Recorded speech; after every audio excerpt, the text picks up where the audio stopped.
Բարի երեկո, այսօր չորեքշաբթի է և մենք շարունակում ենք Հայոց երկիր հանդիպումների շարքը։ Այսօր մշակութային երկիր խորագրի ներքո մեր հյուրն է ժողովրդական վարպետ Վանո Դադոյանը։ Թեման հայկական մշակույթի 4 հենասյուները Հազարան բլբուլից մինչև Ավետարան։ Քննարկման ընթացքում մեր կենտրոնում կլինի այն 4 հիմնասյուները, որոնց վրա դարերով կառուցվել է հայկական մշակույթը, մեր ինքնության, աշխարհընկալման և հոգևոր դիմագծի աղբյուրները։ Եվ այդ 4 հենասյուները վերնագրային տարբերակով ես ընթերցեմ և հետո խոսքը փոխանցեմ պարոն Դադոյանին։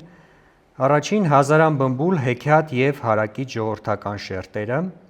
Սասունցի Դավիթ, վիպերկ և հերոսական ավանդության շարունակականությունը, Դավիթ անհախտի աշխատությունները և հայ մտքի փիլիսոփայական հիմքերը, Ավետարան և դրա հոգևոր գեղարվեստական ազդեցությունը հայկական ինքնության վրա։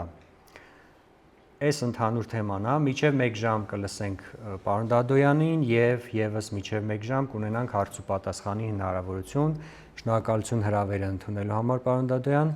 և խնդրեմ։ Ես եմ շնորհակալ, ողջունում եմ բոլորիդ։ Ճիշտն ասած, այս նյութը ինքը շատ բարդ նյութ է եւ ես կփորձեմ հիմնական առանցքները ներկայացնել, որովհետեւ ճիշտ այս նյութին ինչ եմ ընդհանրապես ես առնչվել, որտեւ մոտավորապես 80 թվականներից սկսած տարբեր խմբերում այտենց ազգային ծրագրեր, գաղափարախոսություններ, ազգային պետություն, այս դրա շուրջ այտենց զրույցներ ենք անում եւ բազմաթիվ նյութեր ենք կարդում եւ հայկական եւ ոչ հայկական,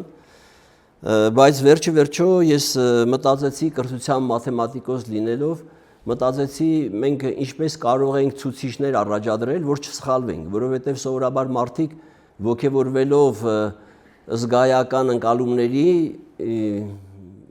այդ ստեղծագործական բաղադրիչի վրա նյութեր են գրում, որոնք քիչ են առնչվում մեր մշակույթին։ Իսկ մշակույթ ասելով մենք նկատի ունենք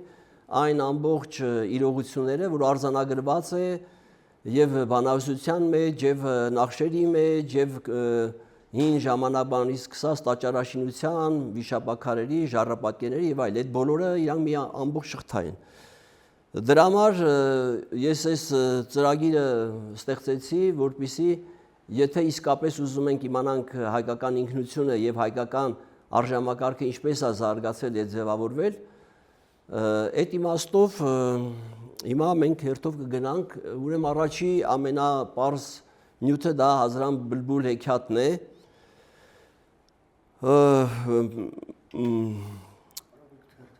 Այո։ Այ որ խնդրեմ այս չէ սա ցակ այսա Ընթերցեմ։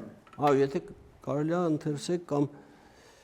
Հազարան բլբուլի վաղնջական ժամանակներում մարդկային հարաբերությունները դեռ ամբողջովին չեն աղավաղվել եւ մարդն ազատ ընտրության իրավունք ունի։ Այստեղ ինքնությունն ընդհանրական է եւ դեռևս չունի անհատական բնույթ, դրախտի ծաղկումը ընկալվում է որպես մարդկային հարաբերությունների խախտված լինելու հետևանք։ Բացի այդ, հեքիաթում պատկերված է նաև նյութական աշխարհի եւ հոգևոր աշխարհի փոխազդեցությունը, հեքիաթում առկա են մի շարք կարևոր հուշումներ, անվերապահ նվիրում նպատակին, խոսքի արժեքի համազոր լինելը կյանքին, գործողությունների հիմքում աննկուն հավատ, անվերապահ նվիրում հայրենիքին եւ այլն։ Մի քանի բան կուզենամ ասել միջև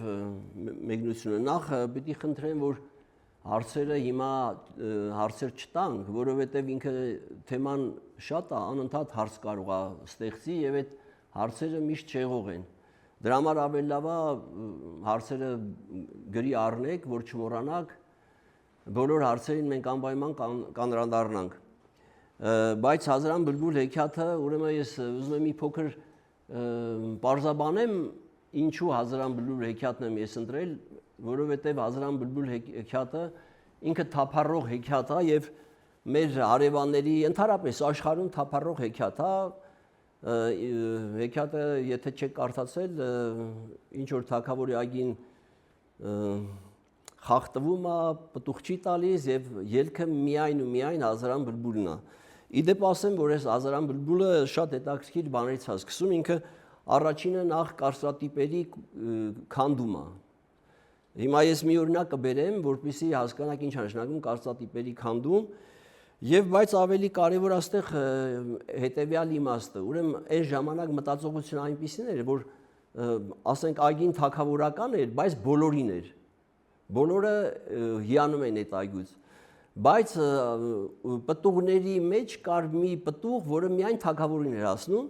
եւ գասա մի ծերունի ասում է, ես հենց այդ պտուղն եմ ուզում։ Եվ ընենց հաստատվում, որ այգեպանը չի համաձայնում այդ պտուղը տալ եւ ծերունին անիծում է այգուն, որովհետեւ ասում է, եթե դու այդ պտուղը չեք տալիս, անիծվի։ Ումն է պետք այդ այգին, երբ որ պտուղը չի բաշխվում, այսինքն այդտեղ լրիվ հոգեվոր ուրիշ շերտեր է, որը ողորմածության նախագաղափարն է։ Եվ ինչու եմ այս ամեն ինչը ուզում փոխանցել եւ ասել ձեզ, որպեսզի մենք հասկանանք, անկախ նրանից մենք հավատում ենք, թե չենք հավատում, անկախ նրանից մենք ոնց ենք վերաբերում Աստծուն կամ ոնց ենք նկարագրում, մենք պիտի ելնենք մեր մշակութային իրողությունից, որովհետեւ մեր մշակութային իրողությունը կառուցված է հենց այս գաղափարների վրա, կառուցված է այդ մոտեցումների վրա եւ դա արձանագրված է մեր ամեն նախշերի, օրիմասների, ամեն ինչի մեջ։ Դրա համար ես Հազարան բլբուլ հեքիաթը ինքը բազմաթիվ շերտեր ունի, բազմաթիվ տարբերակներ ունի, նույնիսկ տարբերակ ունի, որ տատիկի թորնիկի հիվանդ է, պետք է գնա այդ խնձորը բերի, որ բուժվի, դրա համար անիծում, ընդ գելու գազան են դառնում եւ այլ եւ այլ։ Բայց ես ընտրել եմ ամենալավ տարբերակը, որտեղ ոչ մի նպատակի համար չի, այլ պարզապես ցույց է տալիս, որ այն մտածողությունը, որ միայն թակավորին է, կարա լինի հանրությանը։ Հասկանում եք, այս հեքիաթի մեջ շատ հետաքրքիր բաներ կա, ժողովրդավարության հետ կապված կա, Աստծուն ազատ մոտենալու հանգաման կա։ Եվ այստեղ ամենակարևորը ինչ ցուցիչներ կա։ Առաջինը, որ մարդը ազատ է եւ կարա ընտրի։ Ու ինքը ընտրում է, ճիշտ է, մերժվում է, բայց իր մերժումից հետո երբ որ այգին չորանում է, դրանից հետո ամենահետաքրքիրն է, որ ելքի համար նորից գասեն այդ ծերունն են դիմում։ Այսինքն այդ ծերունին պիտի ոնց որ ենթադրում էր պատժվեր, որովհետև այստեղ սա ինքը հոգևոր տեսակետից շատ ավելի հին պատմություն է, քան Աստվածաշունչը։ Իրականում պիտի մի քիչ մենք ազատվենք այդ մտածողությունից, որովհետև Աստվածաշունչը ինչքան վաղնջական է եւ հավաքական գրվել է, գիտեք ոնց է գրվել Աստվածաշունչը, բայց մինչ Աստվածաշունչը այդ ամեն ինչը Աստծո գոյությունը եւ հարաբերությունը մարդ եւ Աստված եւ առհասարակ հասարակություն եւ մարդ հարաբերությունների մասին միշտ մտածել են, գրել են եւ կառուցվածքներ ա եղել եւ մեր հայկական կառուցվածքի մեջ ամենահետաքրքիրն է, որ հենց առաջի պայմանը մարդու ազատ կյանքի դրսևորումը ոչ մեկը չի կարող կասեցնի։ Այսինքն մենք մեր մշակույթի մեջ մարդը որպես ազատագրված, դրա համար մենք շատ այն ժամանակ, որ ընդհանրապես մարդիկ բաժանված էին շերտերի, ստրուկների եւ այլը, հայ ժողովուրդը ազատական հասկացություններ մտցրել եւ հայ ժողովուրդը ամեն մի հայ ազատ էր։ Ազատ ինչ է նշանակում, այսինքն կամքի գիտակցում եւ կամքի կիրառում։ Դրա համար այս հեքիաթը ինքը հուշում է, որ մարդը ունի ազատ կամ եւ կարող է գործադրել, որը պատժելի չի։ Սա շատ կարեւոր է պիտի իմանալ։ Երկրորդը, ուրեմն կան խնդիրներ, որոնք հնարավոր չի լուծել մարդկային տրամաբանությամբ։ Մեր հեքիաթի մեջ այդ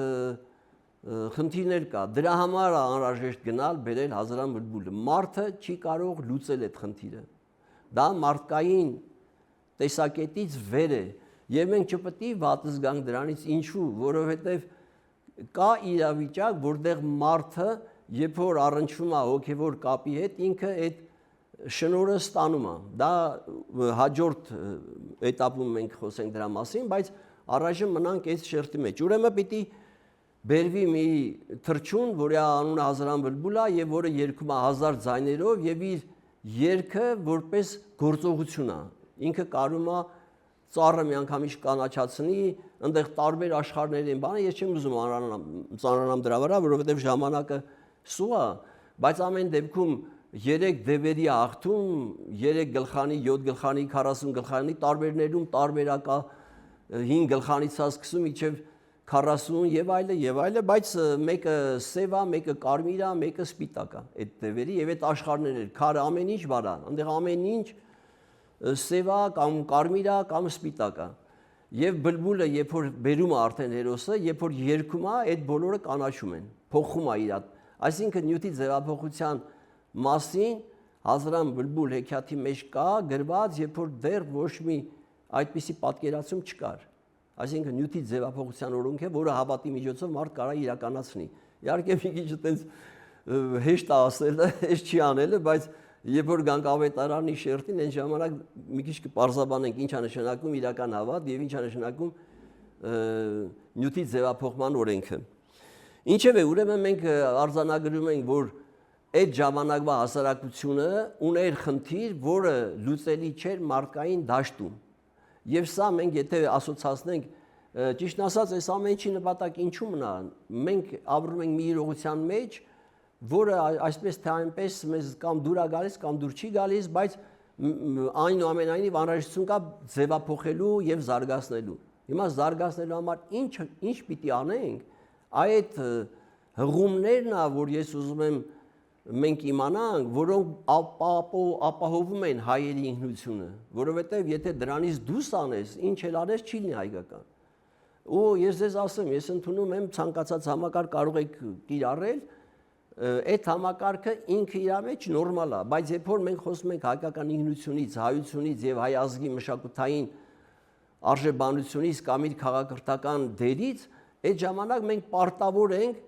ճանաչել այդ ինքնությունը եւ իրան համապատասխան գործել։ Դրա համար այս ամեն ինչը սրա համար է, ուրեմն կա հասարակության մեջ խնդիր, երբ որ պիտի լուծես,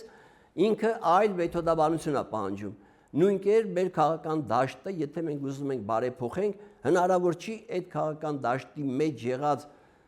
ձևերով, մեթոդներով բարեփոխել, որտեղ ինքը իր բոլոր բազմազան ձևերը դրսևորել է մի քանի տարիների, կարելի ասել մի 200 տարի բոլոր ձևերը փորձվել են տարբեր երկրներում, տարբեր տեղեր եւ փաստորեն պետքա նոր մեթոդ։ Այդ Հազարամ բլբուլի հղումը, երկրորդ հղումը դրանից է, որ նոր մեթոդ։ Եվ ամենակարևոր հղումներից նաեւ հետեւյալն է, ուրեմն տեսեք, երբ որ հերոսը որոշում է գնալ բերելու, իրան ասում են այդ ուղին այնց է, որ դու գնաս կարող ես մեռնես։ Այսինքն հերոսը հանուն հայրենիքի պատրաստ է զոհվելու, ինքը չգիտի կզոհվի թե չի զոհվի, բայց պատրաստ է։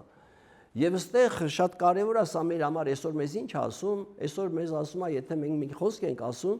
այդ խոսքը պետք է արժեք ունենա մեր համարյա կյանքի չափ, այսինքն մենք մեր խոսքին պետք է պատասխանատու լինենք։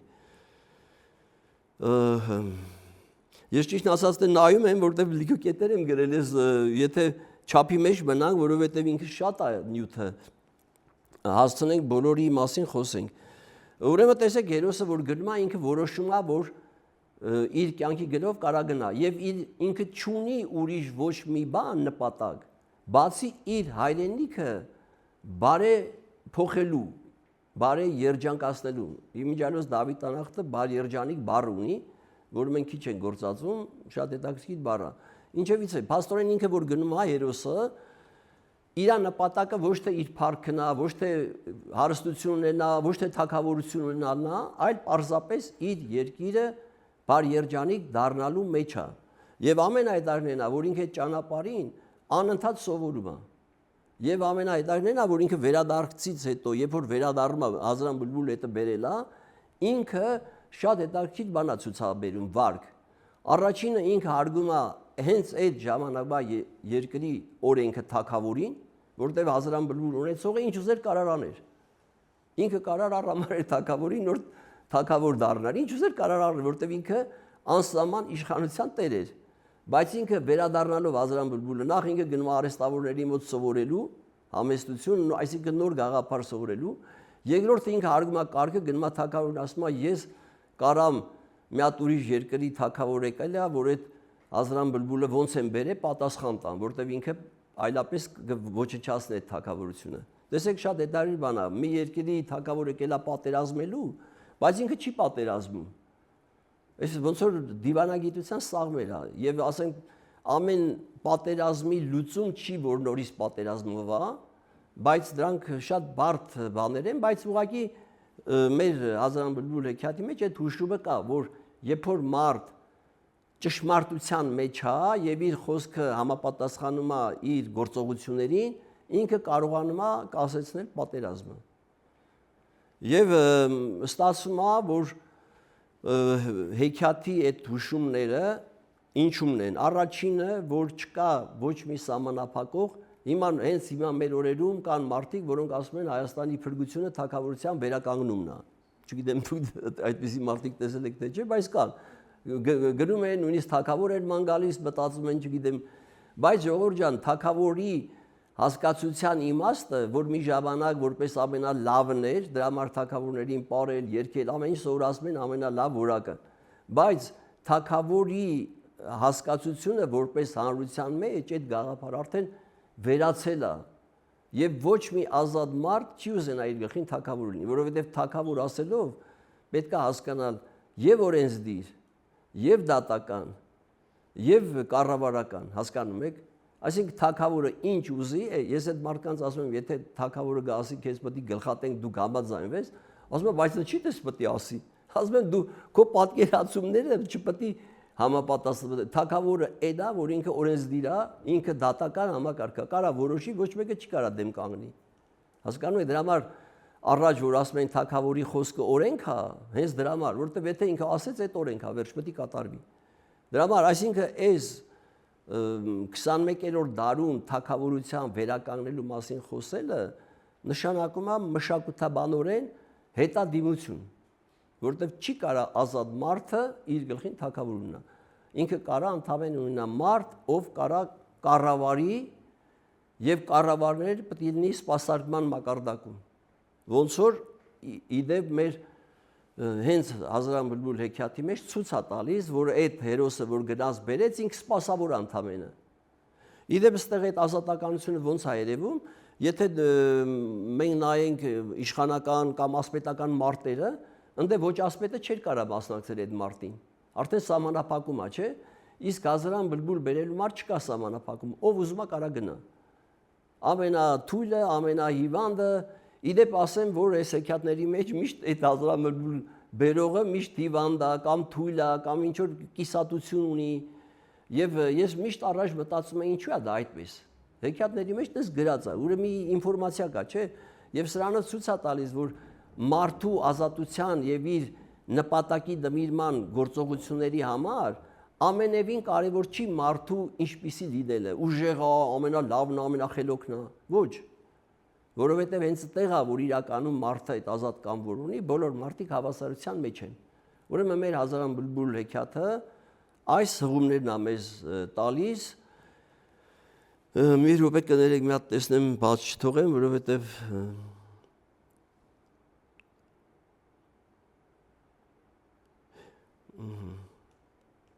Հա, հիմնականում ես այն բոլոր կետերը ասեցի, ուրեմն փաստորեն առաջինը կարծատիպի ջարդում, որ այս խնձորը իդեպ օրինակ այսօր այդպիսի մի կարծատիպ ասեմ, օրինակ վարորդների մեջ կա, որ ասենք, չգիտեմ, ինչ մեքենաներ, ես ամները լավ չգիտեմ, ինչ որ մեքենաներ կա, որ արտոնություն ունեն, իրանք կարան խախտում անեն։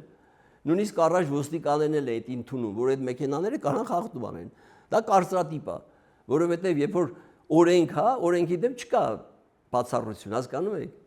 Բայց ասենք, այս մեքենան կարա խախտում անի կամ մնացածը պետք է զիջեն իրան։ Ինչու պիտի զիջեն, եթե օրենքը այդպեսին չի։ Սրանք կարծրատիպեր են, բայց տեսեք մեր հեքիաթը այն վաղնջական ժամանակ, իդեպ ասեմ, սա հազարավոր տարիներ առաջվա է։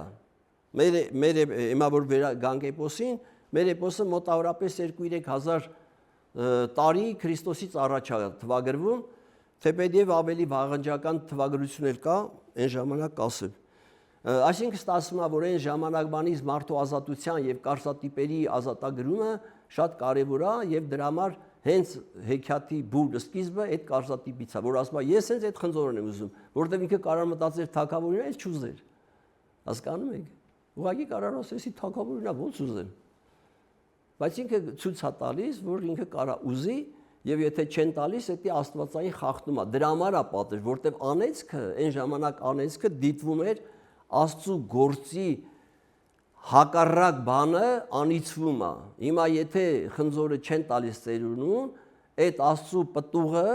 չբախշելը կամ ողորմություն չտալը համարվում է մեղք եւ այգին բանալնում, չորանում է, տերևաթափա դառնում մի խոսքով։ Այս մասը ավարտեցինք, բերեք մի րոպե մենք պետք է ավարտենք 8:30, չէ՞։ Ես ժամը կնայեմ, դուք ժամը։ Չէ, ես ուղղակի որ տեղավորեմ, էլի, դեռ 3 թեմաների մասին պետք է խոսենք եւ վերջում պետք է ապոփենք։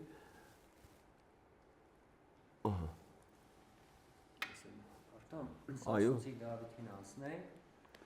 Սասունցի Դավիթ վիպերգում արդեն դիտվում է ինքնության գիտակցման եւ անհատականացման հիմքը, նախնյաց սկզբնավորման հիմքը կաթնախպյուր ջուրն է, ինչով հիմնավորվում են վերացարկված ու առաքինի հերոսների կերպարները, որպես առաջնորդներ։ Վիպերգում սահմանավորվում է ջրով մաքրագործվելու խորհրդի նախագաղափարը։ Կարևոր որակներ են բարիքի ու հարստության արդար բաշխումը, օրենքի գերակայությունն ընդունելը, օրենքի կիրառման հարցում խտրականություն բացառելը, տարբեր համակարգերի գոյության ու համագործակցության հնարավորությունը եւ այլն։ Հա, իդեպ ես հիմա որ կարդացի մի բան հիշեցի, ուրեմն Հազարան բլբուլ հեքիաթը ինքը հող տարերքի մեջ է, ընդհանրապես մենք 4 տարերքները մեր մշակույթում շատ է դրսևորվել, գիտեք, հող, ջուր, օդ, հուր։ Եվ Հազարան բլբուլը հող տարերքի մեջ է, հիմա որ մենք եկանք էպոս արդեն մի նոր զարգացման փուլ է, որտեղ ջուր տարերքն է էպոսը։ Եվ իդեպ Հազարան բլբուլ հեքիաթի մեջ այնտեղ անհատականությունները չունեն իրենց ինքնությունը, իրանք նույնական են հանրության հետ։ Մոտավորապես որ մի քիչ աստվածաշնչյան ընկալման բացատրեմ, ոնց որ ասենք լեզուները չեր խառնվել, բոլորը նույն լեզվով էին խոսում, պայմանական, հասկանում եք, այս ամեն ինչը լրիվ ուրիշ մտածողության դաշտի մեջ պիտի դիտարկել, որովհետև այդ լեզուները որ չեն խառնվել, մարդիկ նույն լեզվով էին, չէ՞ խոսում, իրար հասկանում էին։ Հետո որ փոխվավ, սկսեցին չհասկանալ։ Հիմա այդ իմաստով անհատական ինքնություն դեռ չկար, որովհետև այնտեղ բոլորը ով ինչ խոսում է, ինքը այդ մշակույթի կրողն է եւ այդ ինքնության ներկայացուցիչն է,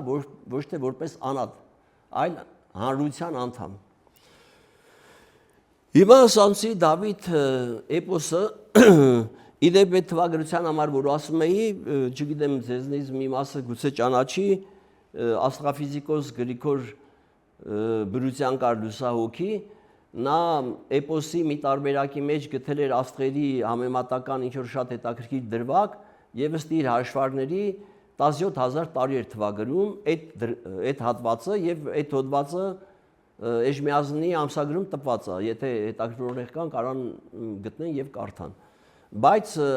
առհասարակ սովորաբար մեր էպոսը Քրիստոսից առաջ 2-3 հազարամյակի մեջ անգնում, այսինքն մոտավորապես որ ասենք Հայկի բելի պատերազմից առաջ է։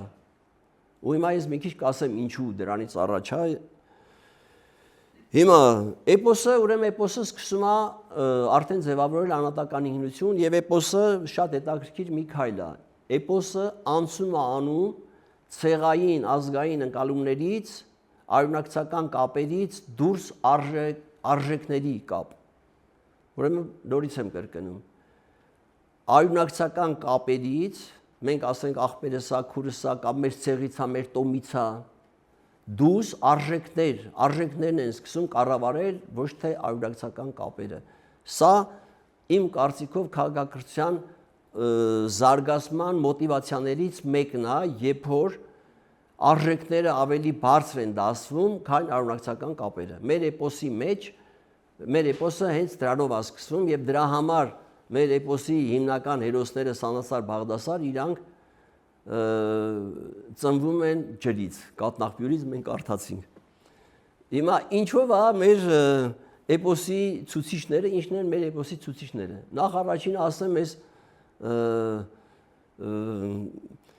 կներեք մի հատ հարցրեմ, ես որ ես մի քիչ արագ եմ խոսում կարելի է, նորմալ է, թե մի քիչ դանդաղ խոսեմ։ Հա,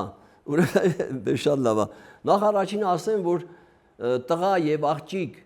մտածողությունը մեր մշակութային ծիրում ես շատ եմ ուսումնասիրել այն հատվածներում, որտեղ մեր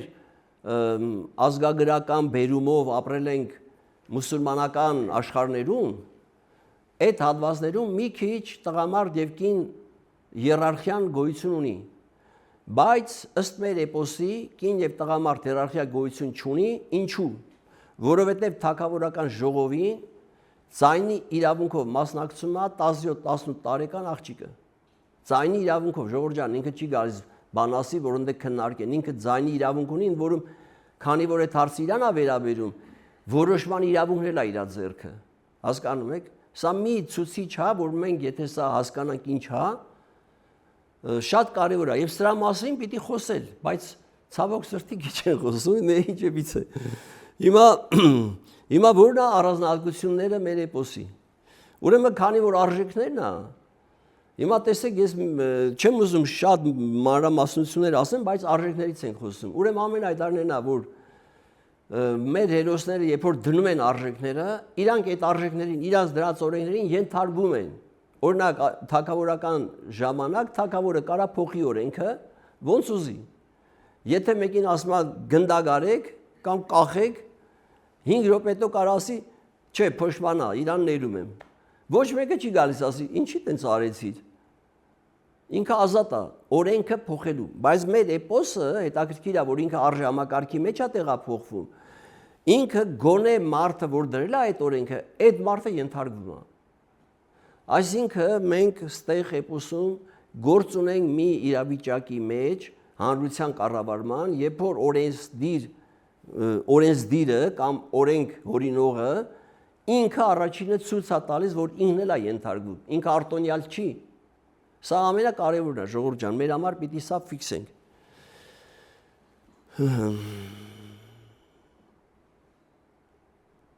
Ուրեմն մեր էպոսի մեջ ամենայդարի բանը ինչն է։ Ամենաառաջից, ամենասկզբից արդարության խնդիրն է։ Մեր էպոսում չկա մի բան, որ արդար չլինի։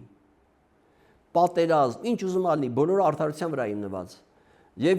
ինչով է դա փաստվում, հիմա ես փաստերը կասեմ, որովհետև սա շատ կարևոր է։ Տեսեք, մենք ասենք ուզում ենք մի բան, ցանկանում ենք ինչ-որ մի բան, կամ ուզում ենք մի բան անենք, կամ ենթադրենք քաղաքական պայքար է, ուզում ենք հաղթենք։ Այդ հաղթանակի եւ մեր ցանկությունների եւ արդարության հետ համեմատական գոյություն չունի, հասկանում եք։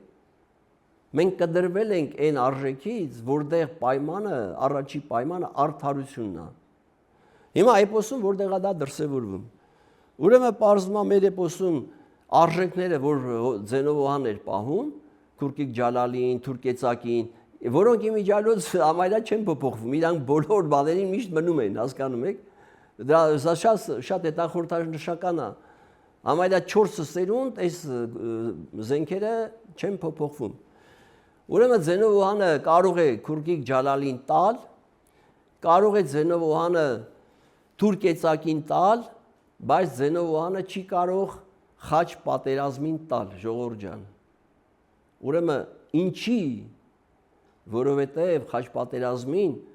այդ ժամանակվա մտածողության, որ Աստված էր Տերը, արդարությունն էր ճիշտը, միայն այդ դեպքում է հերոսի թևին հայտնվում, որ ինքը դառնում է անպարտելի։ Այսինքն եթե հերոսը գնում է մարտի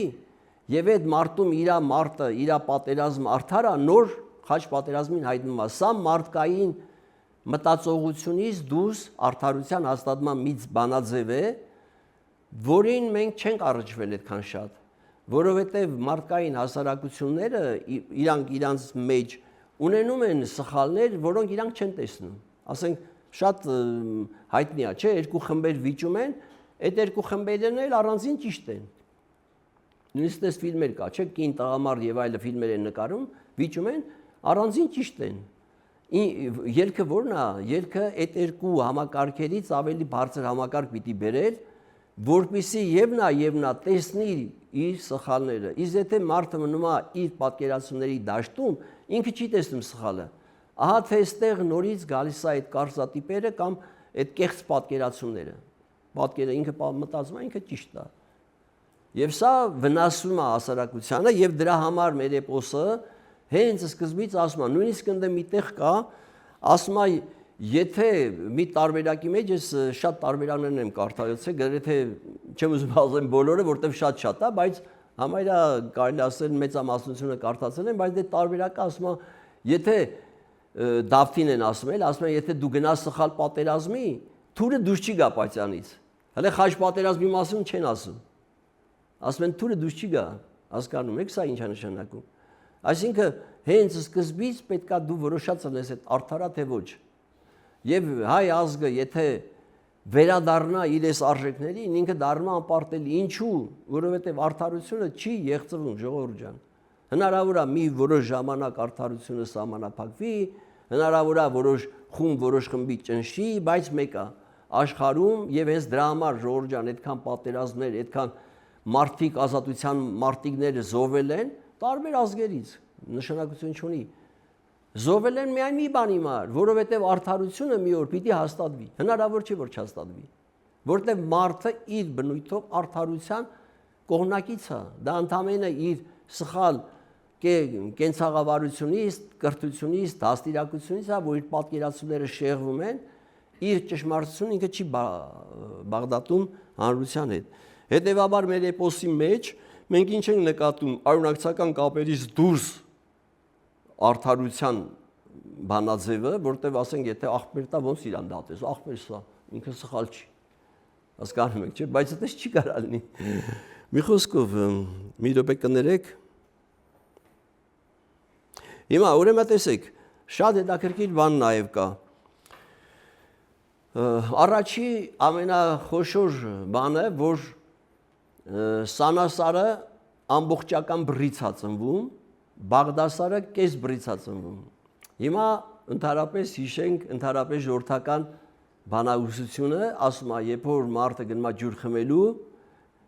մի բուր ջուր է խմում, ասում է փառք Աստծուն։ Հասկանում եք, այդ փառք Աստծուն ամեն մեկ մի ձև է պատկերացնում, որովհետև ամբողջ աշխարհի մարդիկ, որ ջուր են խմում, իրանք փառք են տալիս Աստծուն, ամեն մեկը իր Աստված, մեկը բնությանն է փառք տալիս, մեկը չգիտեմ ծառին, ջրի, չգիտեմ տիրոջը, իշխանին եւ այլն, դա կարեւոր չի, բայց փառք է տալիս։ Երկրորդ կիս բուրը, որտեղ ինքը չի երկու բուր չի կարող խմի, կես բուր է խմում։ Կես բուրը փառք չի ստանում։ Հիմա մեր էպոսը ցույց է տալիս ամբողջական համակարգի արդյունավետությունը եւ կիսատ համակարգի թերությունը եւ դրա համար Բաղդասարը սերուն չուներ։ Բաղդասարը սերուն չուներ ժողովուրդ ջան։ Հիմա երկրորդ ամենահայտնի բանը այն է, որ Սանասարը Բաղդասարը գնում են աղջիկ բերելու, իրանց խորհուրդ է տրվում, այդ խորհուրդը իմաստության բանաձևեր են։ Ասում է ինչի որ գանդիպեք կբարևեք։ Ինչ գանդիպեք բարևեք։ Իդեպ ասենք շատ տարբեր բաների մեջ, օրինակ ծառին, քարին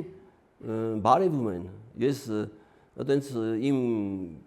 կյանքի մեջ այտենց փորձեր ունեցել եմ, հատկապես Հնդկաստանում, ասենք բաներ կա, իրանք այդ չափից շատ է իրանց այդ բաները, խորհրդապաշտական բաներ, ասենք ջրին պետք է խոնարհվի, երկրպագի, ծառին, չգիտեմ, ժարին, մի խոսքով։ Բայց ամեն դեպքում ուրեմն երբ որ մի բան տեսնում ես, գլնի կենթանի ինչ ուզում է, դու պետք է բարի կամենաս, ողջույն տաս, բարևես։ Եվ Սանասար Բաղդասարը մի հատ կենթանի են տեսնում, ընդ գրած է զզվելի կենթանի կամ անհասկանալի կենթանի տարբեր, ու իրանք չեն բարևում։ Ու որ չեն բարևում, ընկնում մեծ փորձանքի ու մեծ կռիվների մեջ։ Սա ինչ է ցույց տալիս, որ մենք այդ բարի լինելու գաղափարից կտրված լինելով եւ ամբողջական պատկերը ունենալուց կտրված լինելով միշտ կիսատ պրատ գործեր ենք անում։ Եվ սովորաբար առանց երեխեքը որ խաղում են, չէ՞, եթե նայում ես երեխեն մի բան անում է, թողմակիսատ գնում է մի հատ ուրիշ բան է խաղում, մի հատ ուրիշ բան է խաղում։ Դրա համար մեծերը երեխեքին սովորացնում են, որ մի բանի մեջ ամբողջական հասցնի, որովհետեւ պիտի հասցնես գործը ավարտին։ Եթե չհասցնես, կիսատ է բանալու։ Հիմա այս իմաստով իսկ այդ ողջունի իմաստը շատ հետաքրքիր է, հիմա տեսեք դա ոնց է դրսևորվում, որտեղ այստեղ մենք գրել ենք այլ մշակույթի հետ համագործակցության կամ իրար հետ նորմալ ապրելու գաղափարը մեր էպոսում կա։ Ուրեմն եւ Սանասարը եւ Մհերը օտար մշակույթի մեջ իրանց դրսևորում են առանց իրանց իշխանությունը ցույց տալու։ Հասկանում եք այդ ինչ է նշանակում։ Այսինքն մեծ մեհերը որ գնում է կարգ հաստատի, որտեղ բանը որ մեռել էր, մելիքը մեռել էր, մելիքի այն մեծ մելիք էլի, մեռել էր, ոչ մեկը չէր ենթարկվում, ամեն մեկը իր կարգն էր ուզում առաջ տաներ։ Բայց մեծ մեհերը գնաց կարգը հաստատեց եւ ինքը կարալներ թագավոր այդտեղ։ Ընդ որում իրան առաջարկում են, ասում են դարձի թագավոր միացրա քո երկրը, ինքը ասում է չէ, դուք ձեր կարգը ունեք եւ դուք ձեր թագավոր ընտրեք։ Ինքը չի համաձայնում, հետ է գալիս։ Եվ ինքը հաշտ է, իրաց հետ պատերազմ չունի։ Հիմա տեսեք, ստե ինչ հետաքրքիր գաղափար կա, այս էպոսն է ուշում։ Ուրեմն ցանկացած համակարգ, եթե ուզում ենք զարգացնենք, այս իմիջիալոս սա ժողովրդավարները պիտի հաշվի առնեն։ Ասենք եկել են մի հատ երկիր, որտեղ ուրիշ համակարգ է։ Ասենք ցեղապետական համակարգ է կամ չգիտեմ ամեն համակարգ ասենք բացի գողական համակարգից, որտեղ գողական համակարգը մշակութային չէ, դա բարբարոսական համակարգ է մի խոսքով։ Հիմա եկել են ասենք ցեղային համակարգ է կամ օրինակ ասենք այդպես կրոնական ցեղեր կան, որոնք իրանց մեծի մոտ փոքրը չի խոսում կամ իրանց կրոնավորի մոտ մնացածը չեն խոսում։ Հիմա եկել է ստեղ։ Հիմա եթե դու իրանց այդ արժեքները դու հաշվի չառնես եւ իրանց համակարգը զարգացնելով բերես նոր հարթության, դու ձախողված ես։ Դրա համար փաստորեն շատ երկրներում, որ ասում են ժողովրդավարությունը չարդարացավ, ոչ թե ժողովրդավարությունը չարդարացավ, այլ շատ երկրներում հաշվի չառնվեց մշակութային այն սովորական ապրելակերպը, որը պիտի փոխվեր ճիշտ մոտեցումներով։ Եվ մեր էպոսը այնտեղ գրած է, ասում է, գնաց, ասես դուք ձեր թագավորը ընտրեք, դուք ձեր մեջ ապրեք, զարգացեք։ Եթե օգնության կարիք կա, մենք այդ մեկ օգնում ենք, խնդիր չկա։ Հասկանում եք, շատ հետաքրքիր է։ Ուրեմն, բայց ամենահետաքրքիրը Դավթի պարագան է։ Ուրեմն Դավիթը ինչ արեց։ Դավիթը ոչ մի մարդու չխոնարհվեց։ Ժողովուրդ ջան, ես ասացի 2-3 հազար տարի առաջվա բան ունի քրիստոնեությունից 2-3 հազար տարվա պատմությունի մեր էպոսը, պատկերացրեք, որ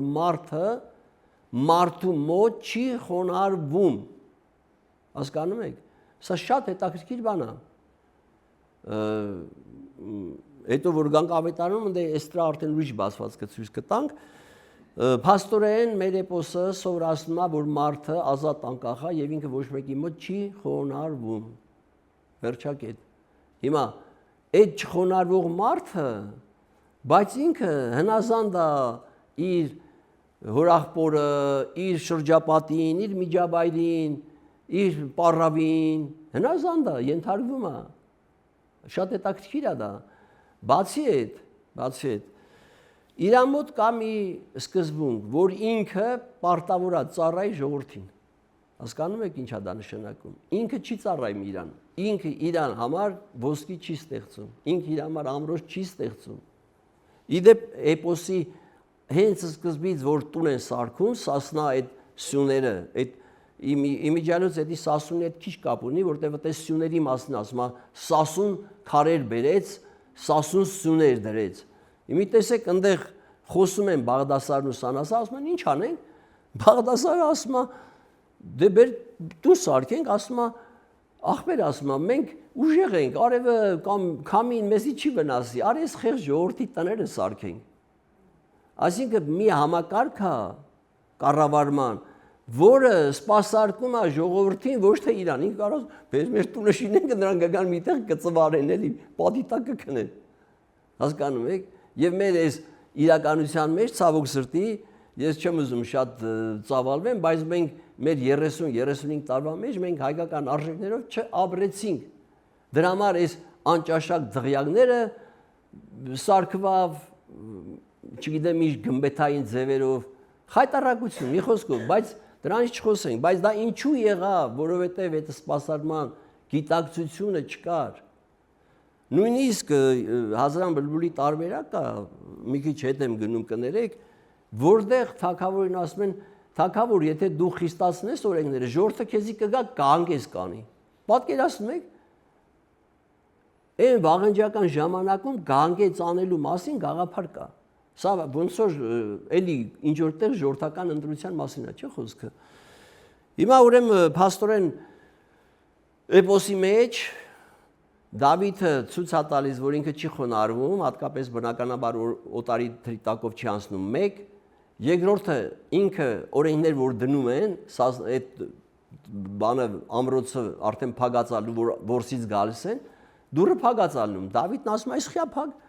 Ասում է, «Բալա», ասում է, «Արդեն ժամնա փագել ենք»։ Ասում է, «Ոտով տամ, բացեմ»։ Իրանի ինչ ուզեր կարարներ, չէ՞։ Ասում է, «Այ բալա, այդ օրենքը մենք ենք գրել»։ Հա, ասում է, «Օրեղբայր, որ մենք ենք գրել, ուրեմն մենք չենք կարա բացենք այդ դուռը։ Իրանք դուսն են քնում»։ Պատկերացնում եք երկրի իշխանը, թագավորը իր դրած օրենքի պատճառով ուշացել է, դուռը փակվել է, ինքը չի ասում, դռնապան, հələ մա դարի բաց շուտարա, եկել եմ։ Ինքը դուսը քնում է, հասկանում եք։ Սա օրինակ է, որը մենք պետք է բերենք կենթանի գործողության մեջ, հանրության մեջ։ Այսինքն էպոսը դրա համար է, ոչ թե ուրիշ բանի համար, ժողովուրդ ջան։ Իդեպ էպոսից ասեմ, որ Հայկը ինչի՞ չի ընդհարվավ բելին։ Ինքը ասում էր, չէ, թագավորի լի, ինչ ուզում ես արա, համաձայն ենք։ Բայց հենց որ բել ուզում էր Աստված, ինքը հրաժարվավ, ասում ես չեմ ընդունի քեզ որպես Աստված։ Որտեղից է դա գալիս, որովհետև էպոսի մեջ սովորացրել են, որ ոչ մի մարդու չես կարա խոնարհել, որտեղ եթե իրան ընդուներ Աստված, պետք է խոնարհվեր, չէ՞։ Երկրպագություն պիտի տար։ Հասկանում եք։ Եվ այս զորությունը որ կա, այս զորության մեջ կա ընդհանրապես պարզ բան, հանրության զարգացում, տվյալ ժամանակի լավագույն արժեքների ներընդունում, պարտադիր է դա, պետք է լավ բաները ներընդունես, եւ այդ լավ բաները, երբ որ քո մեջ զարգացնում ես, անպայման փոխանցես դրսում, ոնց որ իրան գնում են ուրիշտեղ ցույց են տալիս իրանց ուժը, հաստատում են, ասում են, այս կարգով ապրեք ու հետ են գալիս, չեն խառնվում էլ։ Ուրեմն նշանակում է, այս ցուցիչները ունենք։ Հիմա ես մի փոքր էլ ուզում եմ փոքր մայրի մասին խոսենք, ուրեմն շատ փոքր մայրի մասին լիքը բաներ կա, կարծիքներ կա։ Մի մասը բողոքում է, թե խի թողեց գնաց մտավ ժառը, խի թողեց անտեր եւ այլ եւ այլ եւ այլ։ Իմ դիտարկումներով, ելնելով մեր մշակութային ուսումնասիրություններից, ես եկել եմ հանգել եմ այն գաղափարին, որ նախ երբ որ Դավիթը անիծում է մհերին, իր տղուն, ուրեմն աշխարհիկ իմաստով դա անեցքա, որովհետև օրինակ ասենք իմ եթե դու գնաք մի հատ մարդու ասեք կուզես 500 տարի ապրես, քեզ ինքը կասի անիծում ես ինձ։ Հələ գնացեք փորձեք, լուրջ եմ ասում, որովհետև ինքը մտածում է, ինքը մի անգամից կդրված է, չէ, իր թորներից, երեխեքից, իր միջավայրից ու մի 500 տարի ապրել, դա անիսկա դիտարկվում։ Ես իդեպ այտենց հարցումներով զբաղվել եմ, որովհետև մի ժամանակ ես երկարակեցության մասին խնդիրներով էի զբաղվում, շատերը այտենց ասում են, անիսկա։ Հիմա այս իմաստով, երբ որ Դավիթը տղուն տալիս է անմահության անեզքը, որ ինքը չի մեռնում։ Մեկ, երկրորդը իրան ժառանգություն չի տալիս, ասում է ժառանգ չես ունենա։ Ուրեմն տեսեք, մենք 4-ը, մեր 4-ը ճյուղից է, վերջի ճյուղը հուր տարեքն է, փոքր մհերն է։ Բայց ինքան ժառանգ է։ Ինչու, որովհետև եթե ժառանգ ունենար, նորից պետք է փուլը շարունակվեր, որտեղ թագավորի ժառանգը, որ ոնց թագավոր, կարա օրենքները փոխի։ Բայց եթե օրենքների լռումը ամբողջական է, այլևս այդ օրենքները չի փոխվում, դրա համար ինքը դառնում է գրված քարի վրա, ոնց որ ավետարանի մեջ կա, հետո որ գանք հասնենք ավետարանին, էլի կհիշենք այս հատվածը, ու ինքը մտնում է քարի մեջ, հավիտենական է, վերջ։ Եվ ինքը միայն ու միայն արդարության ժամանակ է, որ ինքը ապրում է, եւ դուրս է գալու աշխարհ։ Հիմա հայ ժողովուրդը որտեղ արդարություն է հաստատում, որ խմբի մեջ է արդարություն հաստատում։ Եվ եթե մենք մոռացել ենք, որ արդարությունը մենք բանաձևած ունենք, ժողովուրդ ջան, արդարությունը մենք բանաձևած ունենք։ Հասարակության կառավարման ամեն տեղերը կա այդ բանաձևումները, որովհետև եւ Հազրան բլբուլի մեջ է ցույց տալիս, եւ էպոսի մեջ է ցույց տալիս, որ իշխանավորը սպասավոր է, ժողովուրդ ջան, ընդհանրապես սպասավոր։ Եվ երբ որ պարավ ասում է, վայ, ասում է, մեր աղջիկերքին կանաց գերի են տանում, ինքը չի ասում, վայ, իմ քվորը տարել են, թամ քվորս ազատեմ։ Ինքը դες չի ասում, ինքը բոլորին է վերաբերվում, հասկանում եք, բոլորին։ Եվ ինքը բոլորին։ Եվ նույն ձևով, երբ որ ինքը տաճարն է կառուցում, Դավիթը, տաճարը կառուցելու համար ասում է կանչեք այս վարպետներին, բոլոր վարպետները գասեն ձենով ու անի ձենով։ Ընդ վարպետներն ասում են, սա մեր ձենով ու անի ձենն է, գնանք։ Ուրեմն կարևոր բան է։ Երբ որ բոլորը աշխատում են, քար բերող ալնում, չէ, ցեխանող ալնում, փայտաշող ալնում, մի խոսքով հաց տվող ալնում, երաժիշտ ալնում, բոլորը հավասար տաճարը սարքել են, Դավիթ ասում է բոլորը հավասար պետք է վարձատրվեն։ Սա մի հատ զարմանալի բան է, ժողովուրդ ջան։ Բոլորը հավասար, այսինքն մարդը այդ տաճարի մեջ որ մասնակից է դարձել, մեկը, չգիտեմ, ջուր բերող այլ է, մեկը շարողն այլ է, մեկը կառավարողն այլ է, բոլորը հավասար են, որտեղ բոլորը տաճար են սարքել։ Մի գաղափարի են ծառայում եւ դրա համար թագավորական հարստությունից բոլորը հավասար ստանում են իրանց բաժինը, այդմ են տուն։ Ու ինքը ասում է ոչ մեկին խտրականություն չանես, բոլորին կտաս։ Չլինի մեկը ասեն կարող է մեկը խեղճա, քեզ չեմ տալիս, թող գնա։ Այնա գլուխը կախում էթում է։ Դες բան չկա, ժողովուրդ ջան։ Ուրեմն ինչ է ցույց տալիս, այսինքն իշխանավորը սպասարկում է, արդար իրա դրած օրենքներին ենթարկում է եւ բոլորի ինքը բոլորի սպասավորն է։ Եվ մի րոպե կներեք ես ճիշտ ասած ես մի քանի օր մի քիչ այդքան լավ վիճակում չեմ, ասենց կարող է մի քիչ արագ էլ խոսում եմ, բայց լավ է որ ձեր համար ընկալելի է։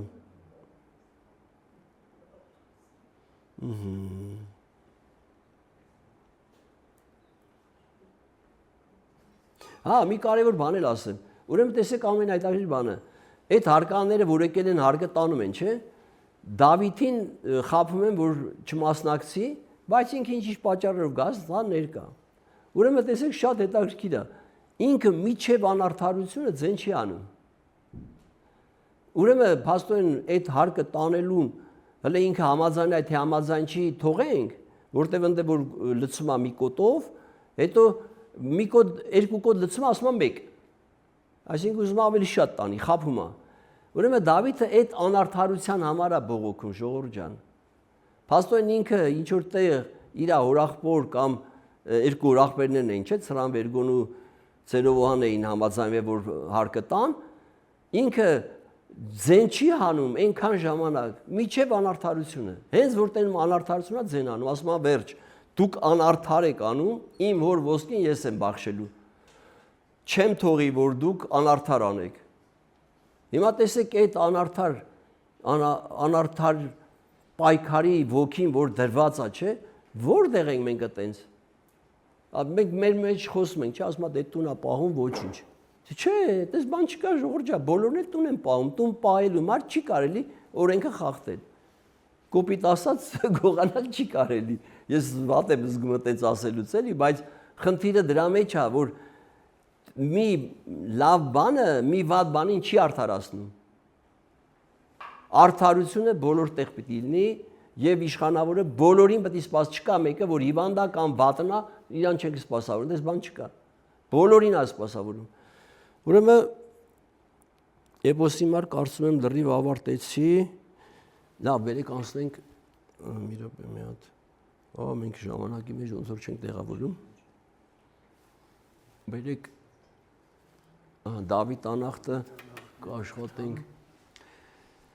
Դավիթ անհախտի աշխատություններում սահմանված են արդեն ձևավորված ինքնության զարգացման եւ առհասարակ մարդու զարգացման աշխարհահայացքային իմաստասիրական հայեցակարգային հիմնադրույթները, փաստելով նրանց գործնական կիրառման անհրաժեշտությունը։ Դավիթ անհախտը կարևորում է մարդուն բնորոշ հիմնարար որակների, հզորության, իմաստության եւ բարության գիտակցված ու համատեղված կիրառման անհրաժեշտությունը։ Ուրեմն տեսեք, ժողովուրդ ջան, հիմա եկանք հասանք Դավիթ անհախտին։ Ինչ եմ ես Դավիթ անհախտը ընտրել, նախ ասեմ, որ Դավիթ անհախտից առաջ կար Մաշտոս, չէ, եւ կային մեր մեծերը, բայց ես Դավիթ անհախտն եմ ընտրել մենակ մի պատճառով, որովհետեւ հայ իրականության մեջ եւ առհասարակ իդեպ ինչ ես ասում եմ, դա անձամ իմ կարծիքն է, բայց ցավոք սրտի մեր փիլիսոփաները, քանի որ իրանք հիմնականում սովետական դպրոցի ներկայացուցիչներ, իսկ դա նշանակում է աթեիստներ են։ Իսկ աթեիստը չի կարա Դավիթ անհախտի խոսքը ճիշտ ըմբռնի, որովհետև ինքը աթեիստ է, ինքը չունի այդ հոգևոր բանական ընկալման շնորհը, զրկված է դրանից, ինքը իրան զրկել է։ Իդեպ հայ իմիջիալոց ես ամենասկզբի պիտի ասեի, որ հայ մշակույթը հավասարապես է վերաբերվում նյութական, մտավոր եւ հոգևոր աշխարհներին, նույն կերպ մարդուն ինքը վերաբերում է հետեւյալ կերպ մարմնին, մտքին եւ հոգուն հավասարապես, չկա արտոնյալ։ Ճիշտ է, մենք հոգին համարում ենք անմահ, հավիտենական, բայց կյանքի մեջ ապրելու մեջ չկա արտոնյալ, բոլորը հավասար են։ Եվ սա հայ մշակույթի մեջ հիմնարար է, դրա համար մեր ամեն ինչը իրար հետ ողողված է, փոխկապակցված է։ Դրա համար մեր տաճարը եւ հոգեվոր է եւ մտավոր ճիշտ կառուցված է, որպես օգտագործման իմաստով շատ հարմար է, իր նպատակին ծառայելու համար շատ հարմար է եւ հոգեվոր առումով շատ հարմար է եւ մարդու համար մարդը տենում է շատ լավ է։ Մասենք տաճարներ կան, դուք էլ որ ճամփորդեք գնաք, տաճարներ կան, որ ահասարսուր են առաջացնում, ինչ որ դու վատ ես զգում, փոքրություն ես զգում, ինչ որ մի բան, բայց մեր տաճարները միշտ մարդկանց բացում են եւ իրանք լավ են զգում։ Ինչևից է, բայց այդտեղ կարևոր է նա, որ եթե մեր մշակույթի ուսումնասիրողները չունեն հոգեվոր բաղադրիչը, իրանք չեն կարող ճիշտ արդյունքներ ստանալ։ Դա փաստ է եւ դրա մասին ոչ պետք է խոսալ, ոչ էլ վիճել։ Ինչու, որովհետեւ մեր մշակույթը տենց հայել է, ինքը տենց է, ողողված են, իրար հետ են։ Հիմա ուրեմն Դավիթ անախտին ինչի ես ասեցի, որ հիմա մի բան եմ ասում, որ մեր փիլիսոփաները չեն ուսումնասիրել, ուրեմն Դավիթ անախտը այն լավագույն աշակերտների մեջ է գտնվում, որ ընտրեցին, ուղարկեցին Հունաստան սովորելու։ Այն ժամանակ Հունաստանը համարվում էր լավագույն կրթական կենտրոնը աշխարհում, ոնց որ հիմա ենթադրենք համարվում է Օքսֆորդը, Քեմբրիջը կամ Հարվարդը։ Ոնց որ դե տենց ժաբանանքներ կա, որ բանալում, տենց տեղային զարգացման ցուցիչներ էլ կան։ Եվ Դավիթ անախտը երբ որ գնում է այնտեղ սովորելու, նախ ես ասեմ, ես Դավիթ անախտը չափազանց շատ եմ կարդացել, շատ եմ ուսումնասիրել եւ մի հետաքրքիր նյութ կարդացի, որ հույները ասում են, հələ տեսեք, այս հայերին ուղարկել են իրանց լավ աշակերտներին, որ գան մեզնից լավ իմանան փիլիսոփայությանը, մեզի ծաղրեն։ Բայց հիմա տեսեք շատ հետաքրքիր է, չէ՞, ասենք էդի հույներն են գրել, բայց ինչի պետք է ծաղրեն, չէ՞։ Հենց մտածենք, ասենք խելոք մարդը, որ ինքը գա լավ խելոք կլինի, խի պետք է ծաղրի։ Հասկանում եք, բայց դա մտածողություն է, ժողովուրդ ջան։ Հիմա թողենք, սա մոռանանք։ Ուրեմն Դավիթ անախտը երբ որ այնտեղ սովորում է, հետո ինքը դաս է տալիս, եւ այն ժամանակ ոնց որ հիմա մենք գնում ենք ֆուտբոլ կամ ուրիշ սպորտ բան ենք նայում, այն ժամանակ մարդիկ գնում են փիլիսոփայական վեճերի։ Մարդիկ, ասենք, քննարկման նյութեր կար, զանազան վեճեր կար, գնում էին վեճերի։ Եվ Դավիթ անախտը Հունաստանում այդ հայտնի փիլիսոփայական վեճերում միշտ հաղթող է լինում, դրա համար հույները իրան տալիս են անախտ Տիտղոսը, անախտ Տիտղոսը։ Բացի այդ իրան տալիս են եռամեծար Տիտղոսը եւ բացի այդ իրան տալիս են մի հատ Տիտղոս, որ սովետական փիլիսոփաները չէին ասում, բայց հիմա համասանում կան այդպես մասնագետներ, հատկապես Սիլվա Պետրոսյան կա, որ իր թեկնածուական թեզը պաշտպանել է Դավիթ անախտը ուսումնասիրելու, ինքը ասում է, որ հույների մոտ կար այդպես կարծիք, որ Դավիթ անախտը այն ժամանակ համարվել է Աստծուն ամենամոտ գտնվողը։ Դա Տիտղոս է, այսինքն ով է ամենամոտը Աստծուն գտնվում, ըստ հույների պատկերացման, այդ ուրիշ ոչ ման չենք ասում, որտեղ դա հույներն են գրել եւ տվել, դա Տիտղոս, այսինքն ամենամոտ կանգնածը Դավիթ անախտն է։ Հիմա տեսեք ինչ է ալնում, Դավիթ անախտը բնականաբար քրիստոնյա, բայց ինքը հայտարարում է հայ առաքել եկեղեցու ամենանվիրական ջատագովներից է, որովհետև հայոց կաթողիկոսը Դավիթ անախտին խնդրում է խաչի ներփող է գրում, այսինքն ինքը հենց այնպես մարդ չէր։ Ուրեմն ինքը ասում է, իմ ուսուցիչները Պյութագորասն են, Պլատոնն են, Արիստոտելն են։ Ժողովուրդ ջան, 9-րդ դարում միջև Իտալիայում ով Արիստոտել էր կարդում, բռնում վառում էին։ Հասկանում եք ինչ եմ ասում։ 5-րդ դարում մեր Դավիթ անախտը իր գրքի մեջ գրած է, որ բացեք կարդակ, սահմանք իմաստասության մեջ գրած է։ Իմ ուսուցիչները Պյութագորասն է, Պլատոնն է, Արիստոտելն է։ Իրան ոչ վառում են, հələ մի հատ իր գիրքը 1000 տարի մեր ճեմարաններում մեր համալսարաններում համար առաջի գիծներ համարվում։ Հասկանում եք ինչ հետաքրքիր բան կա։ Բայց այս սաղ թողենք, ուրեմն տեսեք, բանում Հազարան բլբուլում արդարության վերականգնման համար պիտի անպայման գնային բերեին թրջունը մարդուց դուրս։ Էպոսում արդեն դերակատարը մարդիկ են, դրա համար անհատականությունը սկսում է ինքնությունը ձևավորվել։ Այնտեղ չեն գնում բերեն թրջուն, իրանք են կատարում։ Միակ բանը, որ իրանց ոչ մեկը չի կարա տա, այդ խաչ պատերազմին, այսինքն արդարության ցուցիչը խմբային շահերից չի բխում, ժողովուրդ ջան։ Դա պայմանական ենք ասում աստվածային տեզերական արդարություն է, պայմանական ենք ասում։ Հիմա Դավիթ անախտը ինչ արեց։ Այդ ժամանակվա համակարգով ստեղծեց օրենքներ, ժողովուրդ ջան, ինքը տվեց սահմանումներ, որոնք դրվան այդ ժամանակակից այդ ժամանակվա բարձրագույն մտածողների զարգացման հիմքում։ Այսինքն ինքը տվեց սահմանումներ, որոնք հետագայում միջև 9-րդ, 10-րդ դարը տարբեր հայտնի փիլիսոփաներ տարբեր ձևերով մի մասը վերցնելով, մի մասը հղումներով, մի մասը առանց հղումների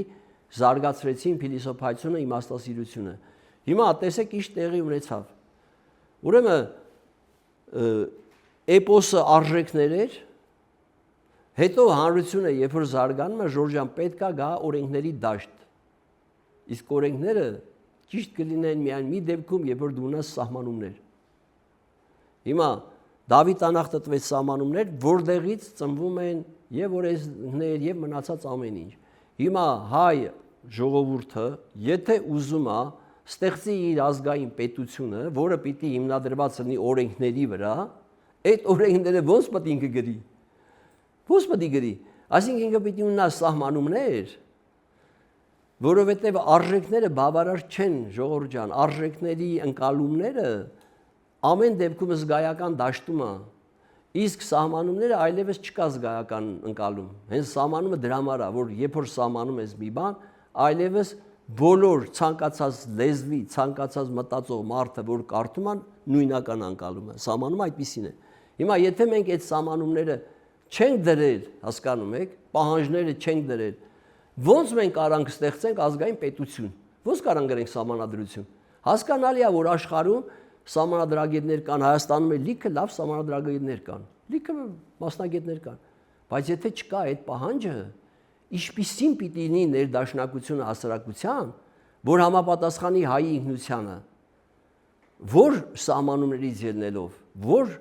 օրինաչափություններից ելնելով, չկա։ Դրա համար ուրեմն Դավիթ անախտը ինչ արեց, Դավիթ անախտը տվեց դա։ Բացի Դավիթ անախտը շատ հետաքրքիր մի ձևակերպում ունի։ Հասարակության զարգացման համար անհրաժեշտ է հասարակությանը ազատել կեղծ կարծիքներից եւ կարծրատիպերից։ Ժողովուրդ ջան, այսօր մեր հասարակությունը գտնվում է խայտառակ կարծրատիպերի ու խայտառակ կարծիքների դաշտում։ Մենք չունենք համեմատելի որևիցե բան, մենք ամեն ինչ էսի սենց ասավ, էնի իրենց ասավ, ես նրան եմ հավատում, ես նրան եմ հավատում, կամ ես սենց եմ զգում, ես սենց եմ պատկերացնում։ Եվ դրա համար Դավիթ անախտը ինչ է բացատրում, ասում է, երբ որ դու ելնում ես քո զգայական մակարդակից, քո զգայությունները բավարար չեն ճշմարիտ գիտելիք ստանալու համար։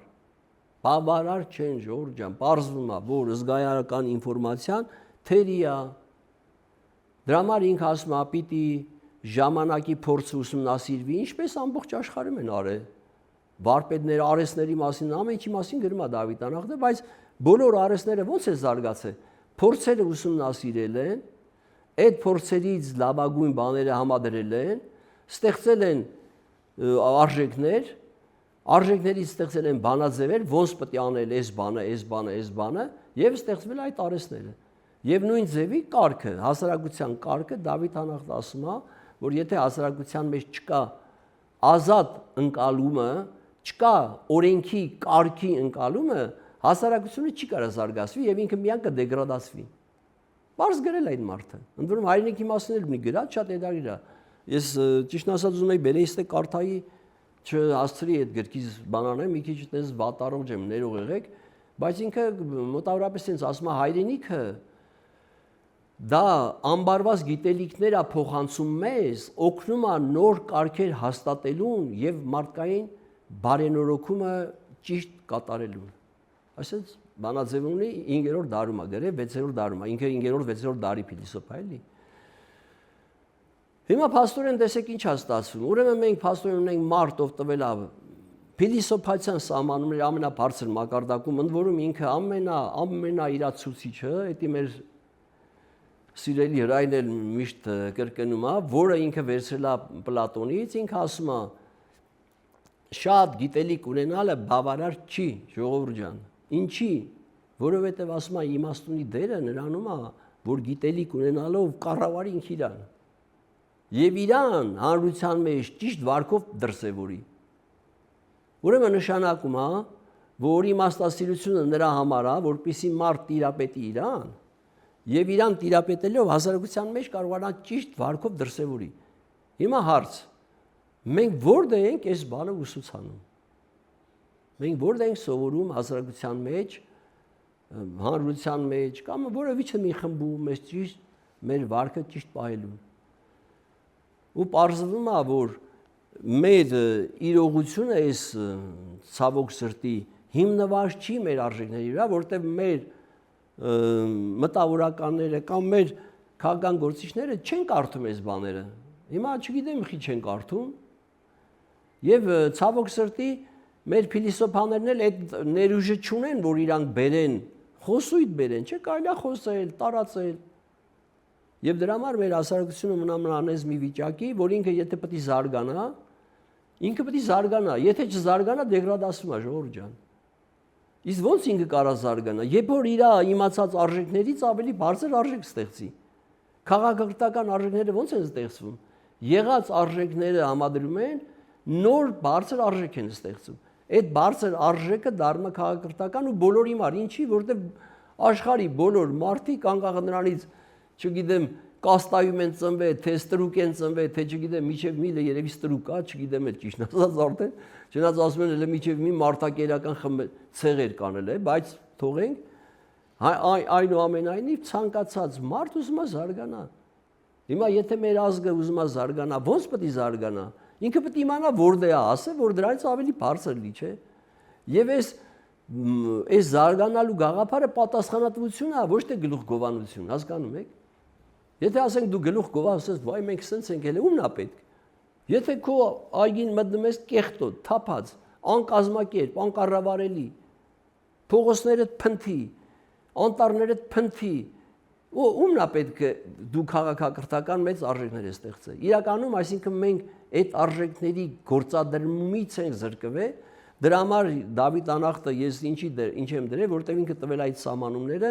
եւ տվել այդ բանաձևերը ոնց աշխատացնել հանրության հետ, ոնց աշխատել։ Եվ շատ հետաքրքիր մի բան էլ ասեմ ու ավարտեմ, որտեղ ժամանակը լրացավ, ավետարանի մասին ընդամենը մի տող եմ ուզում ասել ու վերջ։ Իդեպ այտենց վեճերի ժամանակ Դավիթ անախտին ասում են, եթե անհրաժեշտ է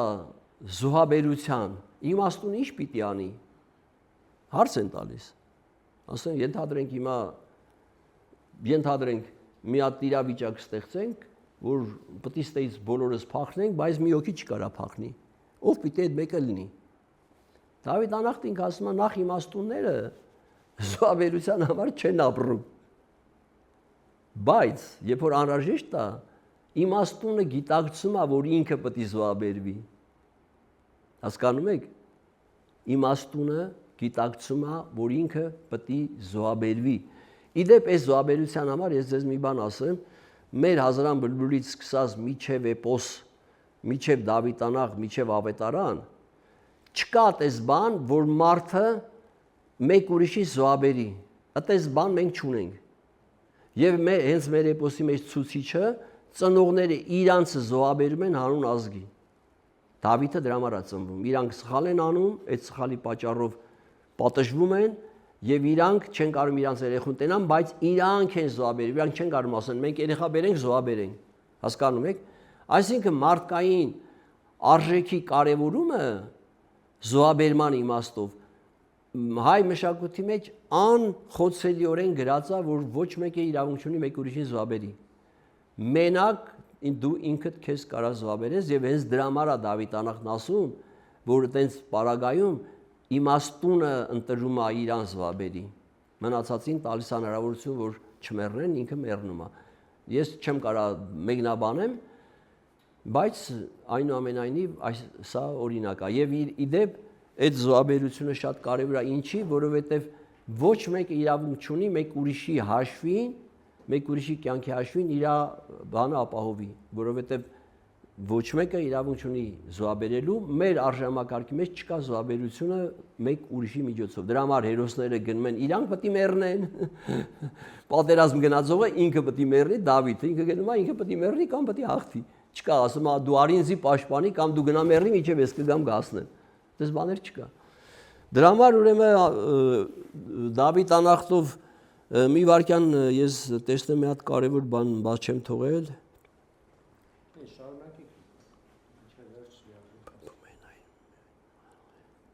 Հա, ուրեմն տեսեք, շատ հետաքրքիր է, որ Դավիթ անախտի մեջ շատ հետաքրքիր է, տեսեք, ինքնությունը, ժողովուրդ, մեր ինքնությունը ունի անփոփոխելի հիմք։ Անփոփոխելի, մենք չենք կարող մեր ինքնություն հիմքը փոխենք։ Բայց մեր ինքնությունը ունի շարունակական զարգացման հնարավորություն։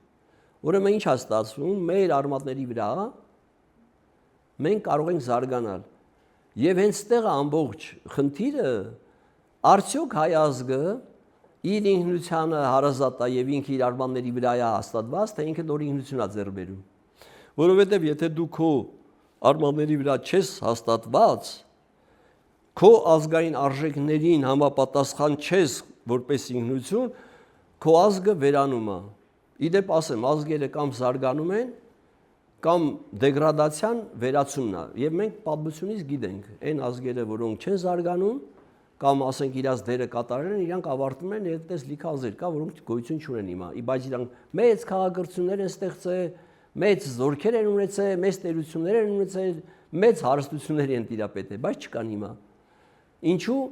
որովհետեւ իրանց ինքնության զարգացման փուլը գուցե ավարտվել է, ես չեմ ուզում ասել, հատուկ չեմ ուզում ասեմ, բայց ըստ Դավիթ անախտի, որովհետեւ ինքը ասում է, որ քո զարգացման ցուցիչի հիմքը չի կարելի փոփոխել, սա շատ կարեւոր է մեր համար, ժողովուրդ ջան։ Ոնց որ օրինակ ասենք, մարդը կարա ընտրի ու ասի, ես մենակ ուզում եմ խոսեմ ռուսերեն կամ անգլերեն, ինչ այլ է։ Հանգիստ կարա ասի մեր երեխեքն անգլերեն եմ սովորում կամ չինարեն եմ սովորացնում, վաղը միսօր Չինաստանը աշխարհը գրավում է, չինարեն թո իմանա, հայերեն էլ թո չիմանա, ինչ է։ Ես իդեպ ես այդպես մարդկանց հանդիպել եմ Ֆրանսիայում, Անգլիայում, այտենց հայեր կային, ասում եմ երեխեքը թո ֆրանսիացին ասում էր թո լավ ֆրանսերեն իմանա, հայերեն ոչինչ երկու բառ իմանա, չի խանգարում։ Բայց մենք փաստորեն մեր ինքնության ցուցիչը մեր լեզվի մեջ է նաև, որովհետև մեր լեզուն կապ ունի նաև հավատի հետ։ Ցուցիչն է մեր։ Բացի այդ մնացած արժեքները, որոնք ասեցի մարդու ազատության մասին է, հանրության մեջ մարդու վարքը ճիշտ պահելուն է, հանրության մեջ կարգը պահելն է, այդ բոլորը հատուկ մեր ցուցիչների մեջ գրանցված է։ Դրա համար մեր ցուցիչը հիմքում անփոփոխելի է, զարգանալը կարող է։ Այսքանը հիմա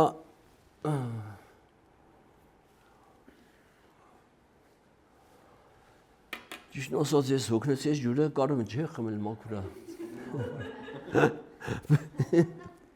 Ավետարանն իր մեջ խտացնում է մեր եւ համաշխարհային քաղաքակրթության լուսատու եւ մարդուն ազատագրող բանաձևումներ։ Ավետարան, որում դրանք վերաբերվում են բոլոր ժամանակների եւ մակարդակի մշակութային մարդուն։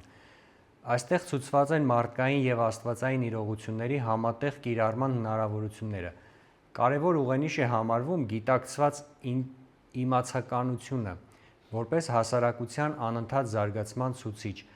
արվեստի, կրոնի եւ գիտության համադրման պայմաններում։ Համադրում առանց մեկմեկու հակադրվելու։ Կյանքն ու միջավայրը գիտակցելով արվեստի միջոցով, հանրության գործունեությունը գիտության շնորհիվ արդյունավետ կազմակերպելով, մեր ձգտումներն ու նպատակները հավատով ու սիրով, վեհանձն ու արժանապատվորեն կենսագործելով։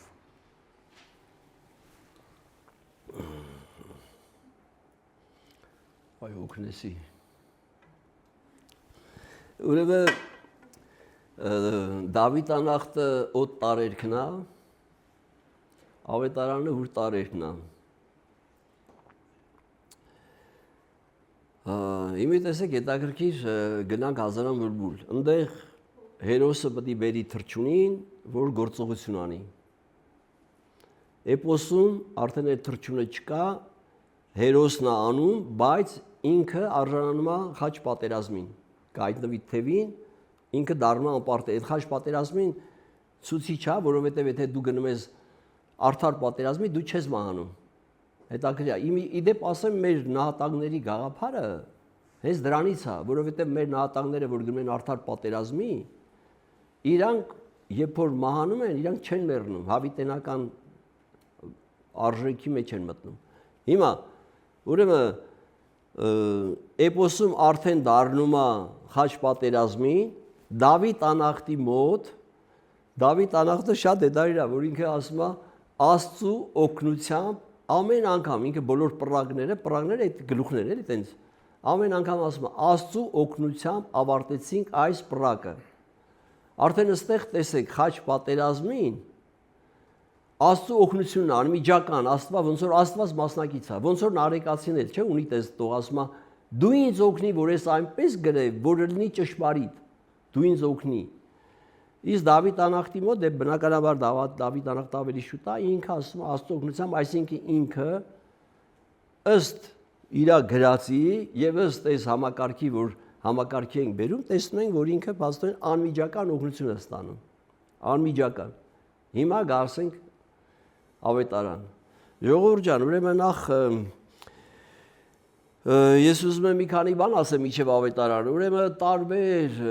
մոտեցումներ կա, տարբեր կրոններ կա, տարբեր ուսմունքներ կա եւ ասում են միջև Քրիստոսը լիքը մեռող հարող այտենց աստվածություններ են եղել, լիքը այտենց բաներ են եղել, նույնիսկ այտենց մարդիկ կան, մեռել են, երել են,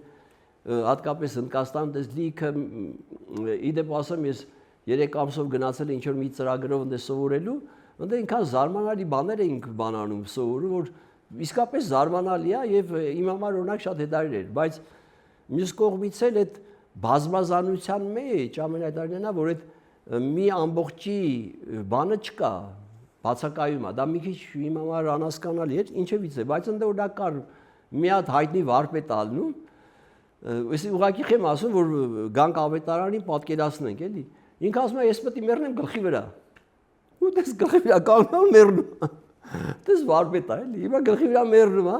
գնում են սրաքուրն էլ է վարպետը լինում, գնում են ասում են լարի տես, ասում ես բան չի, ես մարդը գլխի վրա մեռել է, ինչ անենք։ Քուրը գալիս ասում այ անամոտ, ասում է դու էլի մի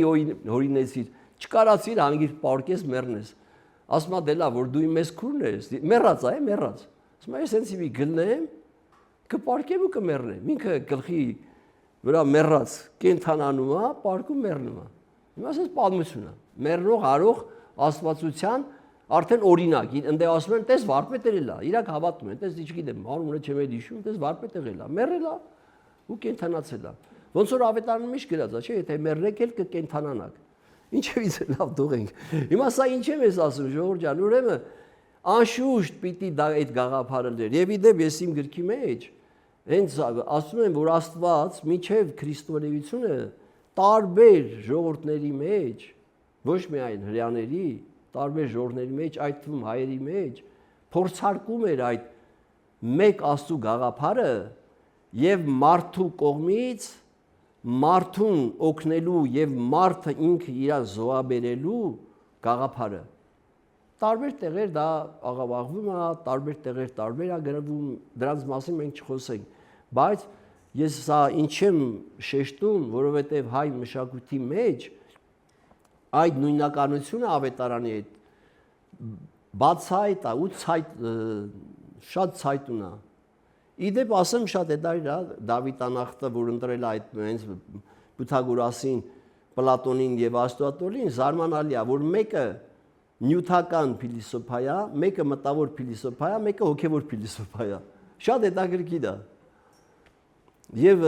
հենց Դավիթ անախտը ասում է նյութեր ունեն երաշերտ կեցություն, նյութական մտավոր հոգեվոր եւ ըստ այդ երաշերտ կեցությամբ այդ խնդիրները տես կարգավորվում է։ Հիմա ուրեմն ավետարանի մեջ իրավիճակը լրիվ փոխվում է։ Միտեղ թրջուններ, միտեղ խաչ պատերազմիներ, միտեղ Աստված օգնում էր ավետարանի մեջ այդ գաղափարը ուր տարերքի նույնական է դառնում, մարդ եւ Աստված նույնական են։ Անկախ նրանից սա մենք ոնց ենք ընկալում, անկախ նրանից սրան մենք հավատում ենք թե չենք հավատում, բայց սա մշակութաբանական զարգացման փուլ է, որտեղ ծնվել է մարդ, իդեպ ասեմ, հետաքրքիր է։ Ուրեմն մեր սանասրար Բաղդասարը ծնվում են ջրից, իսկ Հիսուս Քրիստոս ինչից է ծնվում։ Սուրբ Հոգուց, որակը փոխվում է ջրային, առանց արյունակցական կապերի, նյութականից կդրված ջրային, գազը հաջորդ փուլը հոգուց։ Իսկ վերջնական փուլը հուրն է, որը մենք դրա մասին չենք խոսում, չենք էլ մտածում, չենք էլ ասում եւ չենք էլ քարոզում, ինչևից է։ Բայց հիմա ուրեմն ավետարանը փաստորեն առաջի մարդկության ազատագրման բանաձևումներն է, մարդու ազատագրման բանաձևումներն է, որտեղ անկախ մարդու հանգամանքից, կին, տղամարդ, մաշկի գույն, ծառա, ստրուկ, թե թագավոր, բոլորը այդ արժեքների մեջ հավասար են։ Բոլորը հավասար են, ժողովուրդ ջան։ Սա առաջի ազատագրման բանաձևումն է։ Անկախ նրանից թե հետո ոնց է զարգացել, ոչ չի զարգացել, դա կարևոր չի։ Այսինքն ամբողջական ազատագրման բանաձևումները եւ ըստ Աստվածաշնչի եւ ըստ ավետարանի, որտեղ արդեն նույնական են մարդ եւ Աստված, եւ այդ մարդ Աստված տված բանաձևումները խստագույն համապատասխանում են մեր այդ հնագույն ժամանակներից եկածներին, ամեն մեկը իր փուլին, ամեն մեկը իր փուլով, եւ մենք տեսնում ենք, որ չկա ոչ մի խտրականություն, չկա ոչ մի զատորոշում։ Անշուշտ Հայաստանում եղել են հեթանոսական ժամանակներ, անշուշտ տարբեր տես բաներ եղել են, բայց դրանք մեր մշակութային արժեքի մեջ ցուցիչներ չեն դարձել, ժողովուրդ ջան։ Եվ դրա համար մենք ամբողջությամբ եւ ժողովրդավար ենք, եւ ազատական ենք, եւ հոգեվոր առումով մենք չենք ընդունում միջնորդ, Աստծու եւ մեր միջև միջնորդ չենք ընդունում։ Հասկանալի է, որ մենք մեր հայրերին, սրբերին եւ այլ բոլորին դիմում ենք կամ օգնություն ենք խնդրում,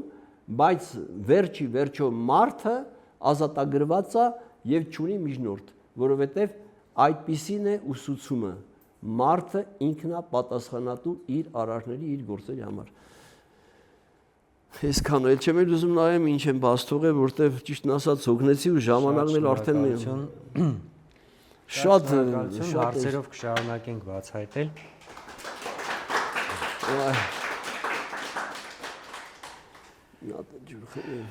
Ես երկու հարց տամ ու նաև դալիճին հնարավորություն տանք։ Այս վերջերս էլի այդ հարցին առնչվեցինք ես ու Գայանեն, Սասունցի Դավիթ էպոս, թե Սասնա Ծռեր էպոս, որն ավելի ճիշտ ձևակերպում։ Հա։ Ընդհանրապես շատերը, ասենք գրականագետներն ասում են ավելի լավ ասել վիպերք։ Վիպերք։ Հա։ Բայց ասենք ինչի Սասունցի Դավիթ, ինչի, որովհետև ինքը ինչ որ իմաստով այն երկուսի ամբողջականացումն է եւ փոքր մհերի պատրաստողն է։ Դրա համար Սասունցի Դավիթը համարվում է հայ ժողովրդի ազատագրական պայքարի մարտիկը, կերպարային իմաստով եմ ասում, իդեպ ես մոռացա այն ժամանակ ասեմ, իմիջիալոց ասեմ, գիտեք, որ 36 կամ 36 թվին կարծեմ մեր էպոսի 1000-ամյակն են տոնել Սովետական Միությունում եւ այդպես գիրք կար հատարակած, իմ ծանոթներից մեկը գտել էր ինչ որ մի շուկայում, բերել է շատ հետարիր գիրք է Սասունցի Դավիթ, հենց էլ գրված է 1000-ամյակին նվիրված, հասկանալի է, թե բնական է սովետը ինչա դες մտածել, ուրեմն ես ձեզ ասեմ, հնարավոր չի էպոսը, ժողովուրդ ջան, երբ որ արդեն կա ավետարան,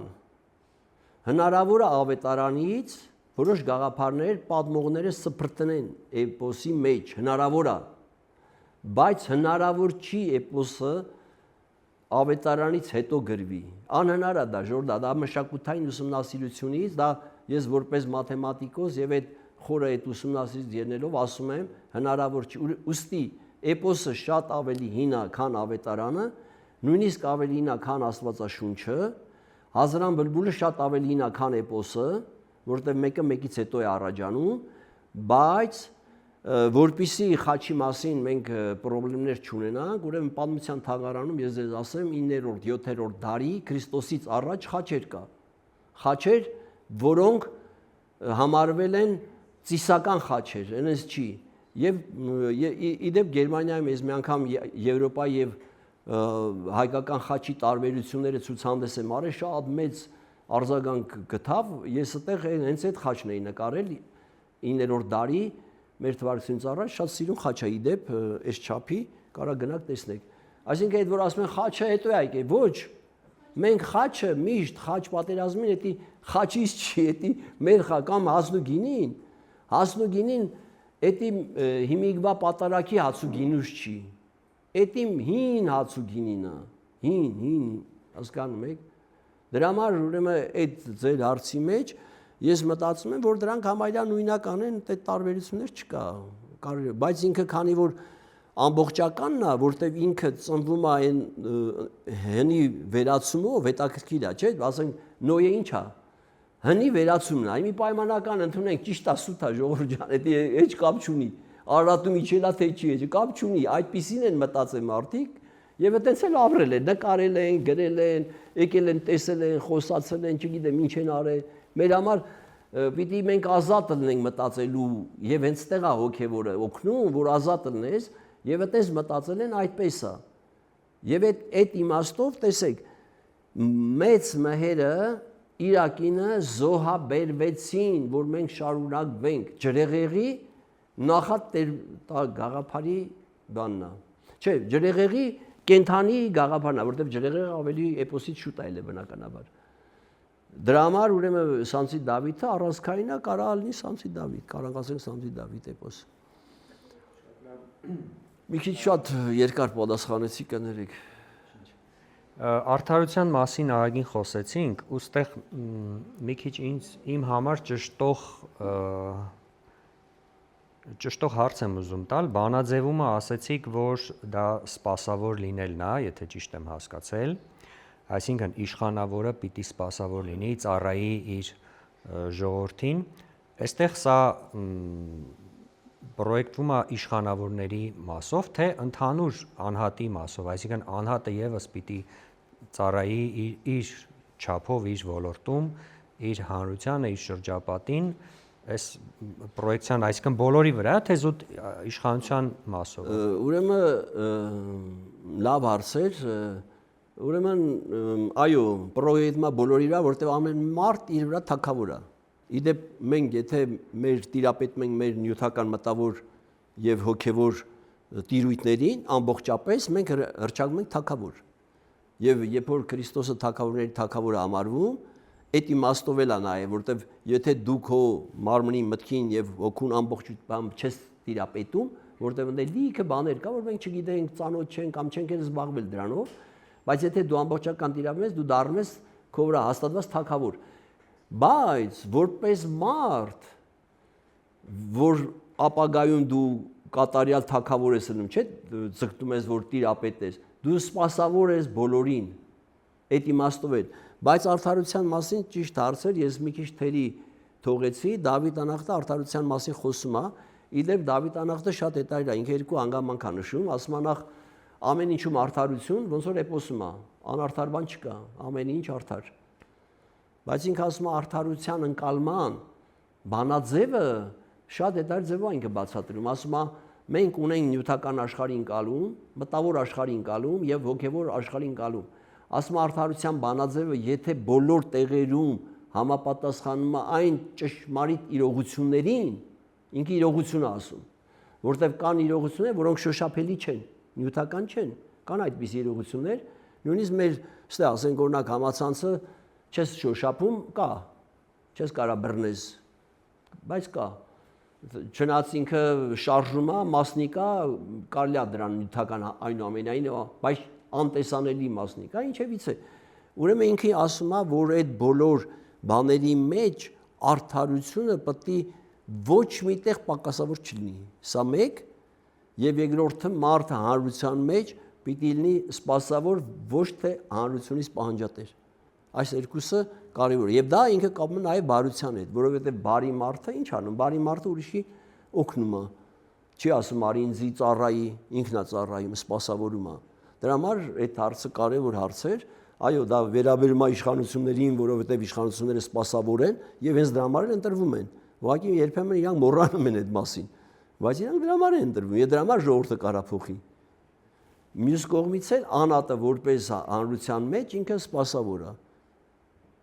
Ասենք ընտանիքում նույնն է, չէ, ասենք ընտանիքում հայրն ու մայրը ինչ են, երեխեքի համար սպասավոր են։ Ոտքերներ են լվում, ձեռներներ են լվում, տուտուզիկներ են լվում, ամեն ինչ անում են, նորմալ է, սպասավոր են։ Ունենք հարցեր, խնդրեմ դա։ Շատ բանախոսության համար իմ հարցը վերաբերվում է ազատությանը։ Արդյոք կա ազատ կամք, թե ինքը ինչ-որ տես գաղափար է, որին անընդհատ պետքա ձգտել ու երբեք հնարավոր չի հասնել, ու մեկ սրանից բացի օրենքի ու ազատության հարաբերությունները ո՞նց է։ Շատ բարդ հարցա ու լավ հարցա։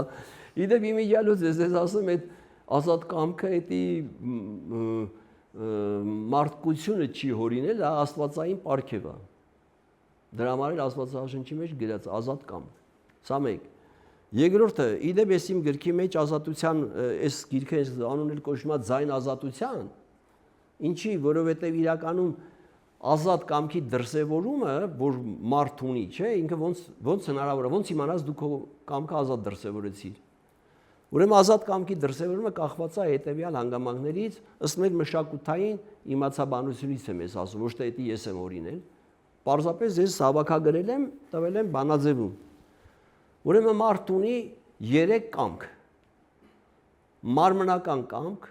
ցանկության մեջ է դրսևորվում, մտավոր կամք, հետաքրքրությունների մեջ է դրսևորվում եւ հոգեվոր կամք, իր հոգեվոր կամ սպասավորության կամ հոգեվոր ցանկությունները բավարարելու մեջ է դրսևորվում։ Հիմա այս 3 կամքերը ազատ կլինեն միայն ու միայն այն դեպքում, ըստ նաև Դավիթ անախտի, երբ որ իրանք ազատագրված գտնեն կարծրատիպերից, ազատագրված գտնեն կեղծ պատկերացումներից։ Ուրեմն ազատ կամքը այո կա, եւ հանրության մեջ ազատ կամքի դրսևորման օրենքները ինչքան շատ են, այնքան լավ, այդ հասարակությունը անպայման ծաղկելու է, զարգանալու է։ Անհնար է։ Եվ դրսևորվում է միայն այդ գիտակցության մակարդակում, որովհետև եթե դու մենակ քո մարմնական կամքի ազատությամբ առաջնորդվես, դա վերջում բռնակալություն է տանում, կամ մտքի բռնակալություն է տանելու, որովհետև դու չունես ցուցիչ, դա չկա ցուցիչ, դու միշտ քեզ ես համատում։ Դրա համար մարդիկ բանաձևեր են գրել, բաներ են գրել, իսկ օրենքի մասին, ուրեմն հետաքրքիր է։ Իդեպ առաջ թագավորներ, որ ռաման էին գրում, չէ, ինչ են ասում են Աստծու անունից ես այսպիսի օրենք եմ գրում։ Եվ իրանք համարում էին ովքեր Աստծու ներկայացուցիչները։ Հիմա ժողովրդավարական բանաձևումների մեջ առաջի պայմանը ազատ կամքի դրսևորումն է դրած, որ ոչ մեկը իրավունք չունի մարդու կամքի վրա բռնանա։ Դրանից է այդ կրոնական, սաղ ազատությունները դրանից է։ Եվ բոլոր կարգի նույնիսկ ազատություններ կա, որ մեզ դուր չի գալիս, բայց դրանից է բխում։ Բայց մի հատ ուրիշ բան կա, որ մենք հաշվի չենք առնում։ Օրենքները միշտ փոփոխելի են։ Դավիթ անախտը խիա տալիս սահմանումները ժողովրդական, դրանք անփոփոխ են։ Բայց սահմանումներից դուրս բերած օրենքներն ու բանաձևերը կամ հանրային կառավարման ձևերը փոփոխելի են։ Հասարակությունները անպայմանորեն զարգանալու են, փոփոխվելու են, պետական ձևերը փոխվելու են անպայմանորեն։ Բայց ինչն է կարևոր։ Կարևորը երկու հանգամանք է, որ օրենքը կախված լինի ազատ կամքի գործադրման չբացառելուց, մեկ, երկրորդը ինքը պետք է լինի բարոյական։ Ինքը չի կարա մարդու դեմ լինի օրենքը։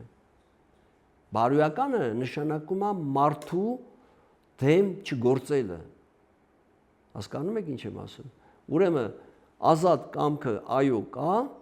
եւ հենց այդ ազատ կամքի մար շատ-շատերը զովան, հենց մեր վերջի հենց մեր չարեսն էլ հենց ազատ կամքի զոհեր, որովհետեւ ինքը չէր կարա ազատ չխոսալ։ Ինչևից է։ Բայց ուրեմն ազատ կամքը կա, բայց դրսևորելու համար պետք է այդ երաշերտը համադրել, դառնա մի կամք, եւ այդ կամքը վերջում համադրվում է աստվածային կամքի հետ, որը ես դրա մասին մի չեմ ուզում խոսանք, պարզապես։ Բայց օրենքները պիտի անպայման արդարության վրա հիմնված լինեն, արդար լինեն, բայց բարոյական պետք է լինեն, Ժորժ ջան, եթե այդ օրենք վերջապես ասենք մեկին բռնել ենք, դատել ենք, չէ՞։ Եթե դա ավելի լավ մարդ չի դառնում, ինչ։ Մեզ ի՞նչ է դա տալու, հասարակությանը ի՞նչ է տալու։ Ուրեմն պետք է օրենքները այնպես լինեն եւ պատիժը այնպեսին պիտի լինի, որ մարդը ավելի լավը դառնա, ոչ թե վատը։ Հասկանում եք։ Դրա համար ուրեմն օրենքները պետք է հիմնված լինեն բարոյականության վրա, դրա համար այդ այնտեղ գրած էր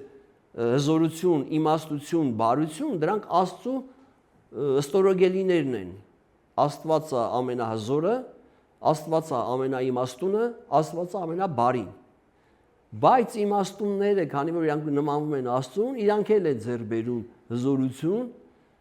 իմաստություն եւ բարություն, եւ իրանք դրանք իրառում են միաժամանակ, միտեղ չի կարա իրարի հզորություն մոռանա։ Այդ դրա համար է, որ ասում են ուժի բացառումը, չէ՞։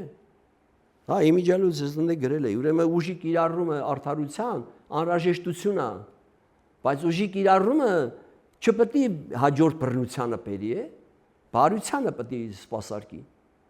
որովհետև եթե դու ուժի կիրառումը բացառում ես, բայց թողում ես մեկը քո վրա ուժ է կիրառում, ոնց կլիտես, դու բացառում ես, բայց քո վրա ուժ են կիրառում։ Այսինքն ամբողջական իմաստով է դա գործում, եթե ամբողջական իմաստով ուժի բացառումը կիրառվում է, ուրեմն նորմալ է դառնում։ Դրա համար ուրեմն կամքը ազատ կա, պետք է հիմնված լինի այդ երեք որոշումների վրա եւ բարության վրա, դա էլ օրենքի իմաստով։ Այսպես։ Ուրիշ հարցեր, ասեք։ Ասես Հայաստանում ինչ պետք է փոխել, որ օրինակ մարդիկ ապրեն բարեկեցիկ։ Շատ իմիջիալուց գիտեք, այդպես հարցերը ես շատ եմ սիրում, որովհետև ասում եմ մենք բանը, այդպես հա, ես ու ասեմ իմանաք, ես ուրեմն 80 թվականներից ամբողջ Արցախը, Վրաստանի հայաբնակ շրջանները երկու լավ ընկերներ ունեն, երկուսն էլ մահացել են, Վարամ Թաթիկյանը, Աստված օգներ լուսավ, եւ Սամվել Կարապետյանը։ Մենք ոտքով ման ենք եկել, տնետուն կաուքներ բանման, էսի խեմ ասում քեզ համար, ուրեմն ասենք վարպետին ասում ես ոնց սարքենք աթոռ, սենց, բայց կոնկրետ մի հատ աթոռ սարքա տենանք։ Հիմա հասարակությունը ինչ պիտի անես, ուրեմն նախ մեր հասարակության մեջ մտքի քննարկում չկա։ Ուրեմն հասարակության մեջ պիտի վերել մտքի քննարկում։ Մեր հասարակությունը ցավոք սրտի կոպիտ եմ ասում, ձնագնդիկային խաղի մեջ է, մեկը մեկի վրա ձնագնդիկ է գցում, ընդ որում է ձնագինն էլ մաքուր ձուն չի, կեղտ ու ցեխ է։ Այսինքն իր վրա ցեխ են շպրտում, կոպիտ ասած գրեհիկորեն, բայց եթե հասարակության մեջ բերվի այն արժեքների խոսույթը, որոնք համապատասխանում են մեր ինքնությանը, բերվի այդ խոսույթը, հասարակությունը ինքնաբերաբար փոխվելու է, անկախ սահմանադրությունը փոխես չփոխես, Ժողովուրդ ջան, սահմանադրության փոփոխությունը խիստ կարևոր է, բայց սահմանադրության փոփոխությունը չի կարող լինի ինչ-որ մեկի կամքով եւ չի կարող այդ արժեքներից կդրված լինի, դրա համար ենք մենք խոսում, չէ՞ որ սահմանումները պետք է դրվի, պահանջները պետք է դրվի եւ ազատ հասարակության սպասարկու բանաձևերը պետք է դառնան օրենքներ, որ ազատ հասարակությունը սպասարկի, որովհետև հայ ազգը ազատ է, մենք չունենք աստաներ, Ժողովուրդ ջան, մենք չունենք այդպես բաներ, մեր համար հավաքարարը, մեր համար գիտնականը, բոլորը հավասար են, ինչու, որովհետև եթե իրանք սպասավոր են լավ, ուրեմն Աստծու համար մենք այտենց ենք ենթադրում, Աստծու համար հավասար դիրքում են, չկան դե բարձր ու ցածր։ Ուստի, եթե մենք այդ ձնագնդիկային կամ ասես տրոհված իրար բանանելուց դուրս գանք, բերենք ճիշտ խոսույթ, գոնե մշակութային լեզվով սկսենք խոսել, այ մարդ։ Մշակութային ազգ ենք, մենք մշակութային լեզվով չենք խոսում։ Օրինակ գորգը ի՞նչ է, ժողովուրդ ջան, մի հատ էլ մտածեք, գորգը ի՞նչ է, նախշեր են, չէ, հանգույցներ են։ Պատկերացրեք, հանգույցները թույլ են ու գորգը քանդվում է, չէ։ Հիմա ազգը ի՞նչ է։ Մարդիկ են, այդ մի հատ հանգույցա, մեր հանգույցը այն հիմքերն է, որ ասեցի անփոփոխ են, որի վրա մենք կապնված ենք։ Հիմա եթե մենք այդ հանգույցի կապերը թույլ ենք, մենք այդ պատասխանատու չենք, եթե մենք մեր գործը լավ չենք անում, ինչքան ուզում ես սահմանադրություն փոխի, ինչքան ուզում ես իշխանություն փոխի։ Ուրեմն պիտի հասարակությունը դուրս գա այդ պրիմիտիվ, ասենց ասած, գեղջկական գրեհիկ խոսույթից, գա մտնի մշակութային խոսույթ, որից հետո պահանջ կձևավորվի, մնացածը կգնի իր տեղը։ Այլ հարցեր, խնդրեմ։ Իսկ արդարությունը որն է ու մասնավորապես Դավիթ անհաղթը ոնց է սահմանում արդարությունը։ Անհաղթը ոնց է սահմանում արդարությունը որն է։ Խոսեցինք դրա մասին, կարող է։ Ինքը արդարությունը իմիջիալոց իդեպ միակ բանն է, որ ինքը չի սահմանում, ինչու, որովհետև եթե որ սահմաներ արդարությունը, ոնց որ օրինակ Աստծուն երբեք Դավիթ անհաղթը չի սահմանում, ոչ մի անգամ չի սահմանում, ինչու, որովհետև այն պատկերացումները, որ մենք ունենք, ըստ այդ պատկերացումների դե սահմանենք, Աստված կդառնա սահմանափակ։ Հիմա նույն ձևի այդ արդարությունը, այն արդարությունը, որը ես ասեցի, ոնց է բացատրում Դավիթ անհաղթը, ուրեմն նյութական համակարգում կամ բնության մեջ։ Իդեպ ես ասեմ, այդ բնապաշտների համար կան չէ բնապաշտներ, ես տենց ընկերներ ունեմ, իրանք իրանց համար բնությունն է Աստված։ Ուրեմն շատ հետարի միտք ունի Դավիթ անհաղթը, այդ քո արծի պատասխանը մեջը կա, մի քիչ դրա համար եմ երկարացնում։ Ինքը ասում է բնությունը ունի իրան տրված կարգ եւ ինքը առաջնորդվում է այդ կարգով, այդ կարգի համաձայն, բայց ասում է ինքը չունի ստեղծագործական մոտեցում։ Ինքը այդ կարգից դուրս չի կարող ոչ մի բան անի։ Հասկանում եք։ Հիմա դրա համար բնությամբ առաջնորդվելը սահմանափակ է, որտեղ իր մեջ չկա իրանից դուրս ինքը իրանը ստեղծագործի։ Մարդը այդ տեսակետից առավել է։ Դրա համար բնական մեթոդները բավարար չեն մարդու համար։ Հետևաբար արդարությունը ուրեմն բնության իրողությունների մեջ, այսինքն նյութական իրողությունների մեջ, մտավոր իրողությունների մեջ, բոլոր կարգի եւ հոգեվոր իրողությունների մեջ ինքը անխոցելիորեն պիտի լինի ճշմարիտը, արդարը։ Անխոցը ինքը չպետք է սպասարկի խմբի, չպետք է սպասարկի որևիցե մի ազգի, ոչ մի բանի ինքը դուրս է, այդ ամեն ինչից դուրս է։ Դրա համար ինքը կոնկրետ Դավիթ անհաղթը չի սահմանում, բայց շատ տեղեր բացատրում է, որպեսզի հասկանան ճշմարիտ արդարությունը վերա ամեն ինչից, ոնց որ խաչ պատերազմին վերա ամեն ինչից, ոնց որ ինքը ասում է Աստծո օգնությամբ արեցի վերա ամեն ինչից, ոնց որ Քրիստոսը միացավ Աստծո հետ, իր խոսքը դարձավ աստվածային, միացել է աստվածային է, վերա ամեն ինչից, այսքանը։ Ուրիշ հարցեր, խնդրեմ։ Մենք համատականներ անցկացրեցինք Հազարան Բուլբուլի ու Սասնա Ծառայապոստում հանդիպող խաչ պատերազմի մեջ, բայց Հազարան Բուլբուլի մեջ ինձ մոտ մի հակասություն առաջացնում են կտորը, որ կարծես այստեղ անձնական նկարտումների հետ մենք գործ ունեինք։ Այսինքն դա մարդու անձնային ձգտումներ, ցանկություններ գտնել Հազարան Բուլբուլին ու վերադարձնել իր մոտ։ Միգուցե նաև իր անձնական ցանկություններին ծառայեցնելու համար։ Խաչ պատերազմի դեպքում ռազմիկը արդարության ձգտող, ազատագրական պայքարի ձգտող կրկին կիրառելու էր հանրությանը, այսինքն ազատագրելու համար։ Իսկ Հազարան Բուլբուլի դեպքում կարծես լինեն անձնական նկարտումների ճանապարհ, որի ընթացքում այդ անհատը պետք է հաղթահարեր ինչ-որ հասարակական սահմանափակումներ, հասարակության կողմից ստեղծված արգելքներ։ Արդյոք ստեղ կա այդ անձնականի եւ հասարակական շերտերի տարբերությունները։ Հետաքրքիր հարց է, բայց այդտեղ մի խնդիր կա, որ Հազարան Բուլբուլի շատ տարբերակներ կա, որ հերոսը որոշում է իր համար լինի։ Ոնց որ ոսկե ձկնիկի, գիտեք ոսկե ձկնիկի պատմությունը, որ տիրուհին ասում է այլևս չեմ ուզում ոսկե ձկնիկին ես դու գնաս խնդրես, ուզում եմ իմ արա ծառա լինի։ Ոսկե ձկնիկ իր համար ծառա լինի։ Ուրեմն Հազարան Բուլբուլ հեքիաթի մեջ տարբերակներ կա, որ հերոսը շեղվում է, ուզում է իր համար բերի, ոչ թե հանրության, ու ինքը չի կարող բերի։ Այսինքն ես ասեցի, այնտեղ չկա անձնական մոտիվացիա, որտեղ այդ հերոսը Հազարան Բուլբուլը չի բերում իր համար։ Այդ հերոսը, երբ որ վերադառնում է Հազարան Բուլբուլի ձեռքը, ինքը կարող լինի թագավոր, բայց ինքը գնում է թագավորին, ասում է թագավոր, թույլ տուր ես այս հանգամանքները լուծեմ։ Թույլ տուր այդ զորքետ այդան բանակցեմ, տեսեք էլի դիվանագիտական է, չէ՞, այդ մա թակավորին ասма թույլ տու, գնամ այն զորքին, բացատրեմ, անվնաս թողեն այդան, մեր քաղաքը չվնասեն։ Բայց ինքը չի ասում ես դառնամ թակավոր, կամ չի ասում ընձի տուր ոսկի, կամ ընձի տուր առողջություն, կամ այս բոլորը թող իմ ծառան լինեն։ Դրա համար այնտեղ չկա անznային խնդիր, հենց այդ է հետաքրքիրը։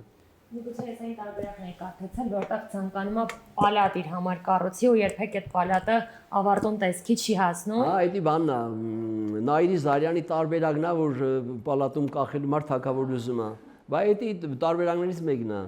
Բայց այդտեղ էլի ինքը հասարակության համար է սարքում։ Ճիշտ է, ինքը թակավորն է, իր պալատն է, բայց էլի հասարակության համար է, որտեղ հասարակությունը չի պետք է օգտվի այդ տաճարից։ Միտեղ տաճար է, միտեղ պալատ է, նայած որն է կարդացել, բայց այդտեղ թույլ է, այդ դրա համար ես այդ տարբերակները չեմ ընտրել որպես լավ տարբերակ։ Բավարարվեց։ Գեղամ Նախ շատ շնորհակալություն, որ բանախոսեցիք մեզ մոտ, պարոն Դադրան, մի հարց դուք ասացիք, որ մեր հասարակության մեջ պետքա երկխոսություն լինի, այսինքն մտքի քննարկում լինի։ Հարցս հետևյալն է. արդյոք եթե այն իմաստուն խավը, մտավորական խավը իրար հետ երկխոսություն չի անում, իրանց ներքև գտնվող հանրությունը կարա երկխոսի։ Իդեպ ես մի քիչ ծայրահեղ եմ այդ առումներով, ես որ անկեղծ ասեմ, ուրեմն տեսեք, մենք նվիրյալ հերոսներ ունեցել ենք, նվիրյալ հերոսներ, որոնք իրենց կյանքը դրել են։ Մենք նվիրյալ մտավորականներ ունեցել ենք, բայց այս պահին քայլող, ապրող նվիրյալ մտավորականներ ցավոք սրտի մենք չունենք, ինչու չունենք, որովհետև մեր հասարակությունը չի սնուցվում այդ արժեքներով եւ այդ մտավորականները, որոնք էլի հայտնի են, էլի կարևոր մարդիկ են, շատերին դուք էլ ես էլ ճանաչում ենք, հարգում ենք, սիրում ենք, բայց այնուամենայնիվ նրանք չունեն այդ պատասխանատվությունը։ Իդեպ ես ձեզ ասեմ, հեքիաթների մեջ մետաքրքիր բան կա։ Ուրեմն հեքիաթների մեջ ժողովրդին, այդ ձեր հարցի մեջ է էլի, ժողովրդին ոչ մի անգամ չէր մեղադրում։ Ոչ մի անգամ ժողովրդին չէր մեղադրում։ Ժողովուրդը այնպիսին է, ինչպիսին իր թագավորն է, ժողովուրդը այնպիսին է, ինչպիսին իր մտավորականն է, ժողովուրդը այնպիսին է, ինչպիսին իր իմաստունն է։ Բայց մենք հանրային իմաստուն չունենք։ Մենք ազգային կառավարիչ չունենք։ Մեր կառավարիչները բոլորը որոշակի խմբերի, որոշակի քաղաքական նպատակների ծառա են, չասենք ուրիշ բան, չասենք փողի գերի են, եսիմ ինչ, բայց իրանց բանաձևումներով, իրանց խոսանյութով հայկական արժեհամակարգի եւ հայկական ինքնության հետ ոչ մի կապ չունեն։ Կներեք, որ ես տենց եմ ասում։ Հազար ներողություն։ Չունեն իրանք ոչ մի կապ։ Օրինակ, ասենք, Կոմիտասը ինքը ապրում է, ինքը նույնիսկ Կոմիտասը գիտեք ինչ ունի գրել, ասում է ես պատրաստ եմ արուն թափեմ մի նոտայի համար։ Կոմիտասը, որ այդքան մարդասեր, վարդապետ, նվիրյալ, հիմա էլ ոնց որ կարող է նույնիսկ սրբա դասեն, որովհետև ինքը իրականում ոչ էլ հոգեկան խանգարում աստացել, բայց այնուամենայնիվ մի հատ նոտայի համար ասում արուն կթափեմ, բայց Կոմիտասը ում համար էր ապրում, ժողովուրդ ջան։ Այդ մարդը իր անձնական կյանքը սկի չունեցավ։ Ինքը սկի իր համար ոչ մի բան չարեց, իրան եթե դաշնամուր էին տալիս, մենակ ժողովրդի համար նվագելու եւ ստեղծագործելու համար։ Եթե իրան մի գումար են տալիս, մենակ գնար միտեղ սովորեր դրա համար։ Եվ ինքը դրա համար ինքը այդ նվիրյալն էր, որ միջև հիմի, որ գնակ իր ձեռը պլպլում է բանում, չէ, Պանթեոնում իր այնքան են եկե կպե, սենց շոյե, բայց ուր է մեր այդ մտավորականը։ Հենց այդտեղ է, որ մենք կորցրել ենք այդ դպրոցը, այդ հաստատությունը մենք կորցրել ենք, դրա համար մենք չենք պատրաստում այդպիսիները, որոնք պիտի լինեին ցուցիչ հանրության մեջ։ Մեր համարով է ցուցիչ։ Ես մի քիչ առաջ ասեցի այդ ավտոների մասին, որ ասեցի, դա պատական չի, չէ, այդ ավտո քշողը ոնց կարա ցուցիչ լինի։ Բայց ինքն է ցուցիչ։ Հա, իմ ավտոն թանկանոց է, դու պետք է զիջես։ Ինքն է ցուցիչ, դա ցուցիչ է։ Կամ է չգիտեմ։ Մեզ համար դուք եք ցուցիչ, Դե, ահա, հիմա բայց մենք, ես գիտեք, մենք գիտեք երկար տարիներ իրար հետ նաև աշխատել ենք ինչ որ մի դպրոցում, բայց մենք հասարակության համար ոչ կներես որ ասում են, ոչ այտենց հայտնի ենք, ոչ առաջնորդող ենք եւ ոչ էլ, իդեպ ես ձեզ ասեմ, օրինակ ես միշտ մի անգամ այդտեղ հարցազրույց էին ինձնից վերցնում, ասում են գիտեք, ինձ մի բան է հետաքրքրում։ Ես պաշտոնապես հայտարարել եմ, այսի լուրջ եմ ասում, պաշտոնապես հայտարարել եմ, ցանկացած խմբի, ես ոչ մի խտրականություն չունեմ։ Ցանկացած խմբի հետ պատրաստ եմ քաղաքակրթական եւ ազգային պետության հարցերի շուրջ քննարկում անենք։ Ազատականության, ազատ կամքի, ամեն ինչի, որտեղ անձամբ ես իմ կյանքում ունես բաներ եմ տեսել, որ ձեզ պատմեմ, կեսդ կարող է գլուխներդ բռնեք, լուրջ եմ ասում, բայց այդ ամեն ինչը թողենք,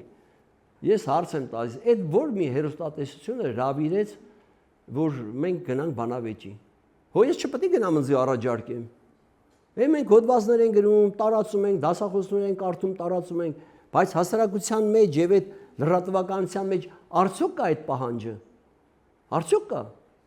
Այդ դրա համար է, որ մենք գտնվում ենք այնպես խայտարակ վիճակի մեջ, որ այդ բանախոսությունը չկա, ասենք մարդը բան է հայտարարում, ոչ մի բան պատասխանատվություն չունի, հայտարարում ո գնաց։ Ասենք դու նստես, պատրաստվես գրքերով, որ գնաս իր այդ բանավիճես, վերջ գնացել է, հայտարարել է, գնացել է, ինքը պատրաստ չի քո այդ բանավիճի։ Այդ դա է դժբախտությունը եւ դրա համար մեր հասարակությունը այսպիսին է, որովհետեւ իր մեջ այն մտավորական դասը իմ կարծիքով մոտավորապես մի 500 տարի, ես տենց եմ հաշվել, չգիտեմ, մոտ 500 տարի մենք կորցրել ենք բարձրագույն հաստատությունը, որը պետք է պատրաստեր այդ մտավորականին, որ առաջնորդեր մեր ժողովրդին։ Իմիջիալոց ժամանակը երկարավ մի շատ հետաքրքիր լավ հեքիաթ կա, շատ կարճ ասեմ, էլի կարելի է թե Հա, ասեք։ Ես մի քիչ ճնշվում եմ ժամանակի Չէ, առումով։ մի ճնշվեք, ասեք։ Ես հարգում եմ, սիրում եմ ձեր ժամանակը, բոլորիդ չեմ ուզում էլի բան լինի։ Ուրեմն մի հատ շատ հետաքրքիր հեքիաթ է ու շատ կարճ հեքիաթ է։ Մի հատ թագավոր երազատենում գայլեր է թափում։ Ոչ մեկը չի կարում ելույթ, ախր շատ հետաքրքիր է այս հեքիաթները, նաև ոչ տրամաբանական են։ Հիմա որով ասեմ կտենակ թե ինչի տրամաբանական չէ, բայց շատ հետաքրքիր է, ուսուցողական են։ Ասում ով կարա այս հեքիաթը վերլուծել էլի։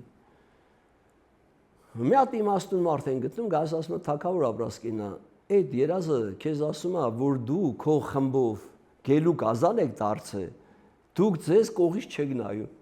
Ժողովրդին հոշոտում եք, ժողովուրդն էլ դարձեք գել կազան, իրար ուտում են, հոշոտում են։ Այս թագավորը գժվում է, կանչում է սաղին, կեսին գլխատում է, կեսին փոխում է, մի խոսքով, հետո մի որոշ ժամանակ հետո երազա տեսնում, որ աղվեսներ են թափում։ Էլի ով կարա այս հեքիաթը մեկնաբանի, այս իմաստունին կանչում են, ասում են արի մի հատ մեկնաբանի։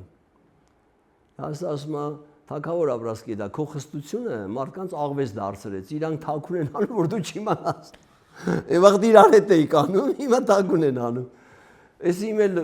խստացնում է օրենքները, մի խոսքով հսկողություն է դնում։ Հետո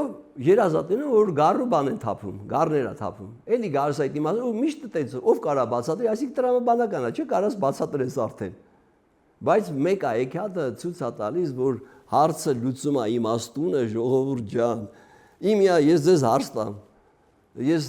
իդեպ հետևել եմ, դուք շատ հետաքրքիր լավ մարդկանց եք հրավիրում, շատ ուրախ եմ, որ ինձ էլ եք հրավիրել։ Անուններ չտամ, շնորհակալություն ամեն դեպքում, բայց այդ նույն մարդիկ հասարակության մեջ կամ հենց այդ բանավեճերում կան, հասկանում եք, այս խնդիրը տեղա, այսինքն մենք կորցրել ենք մեր արժեքները,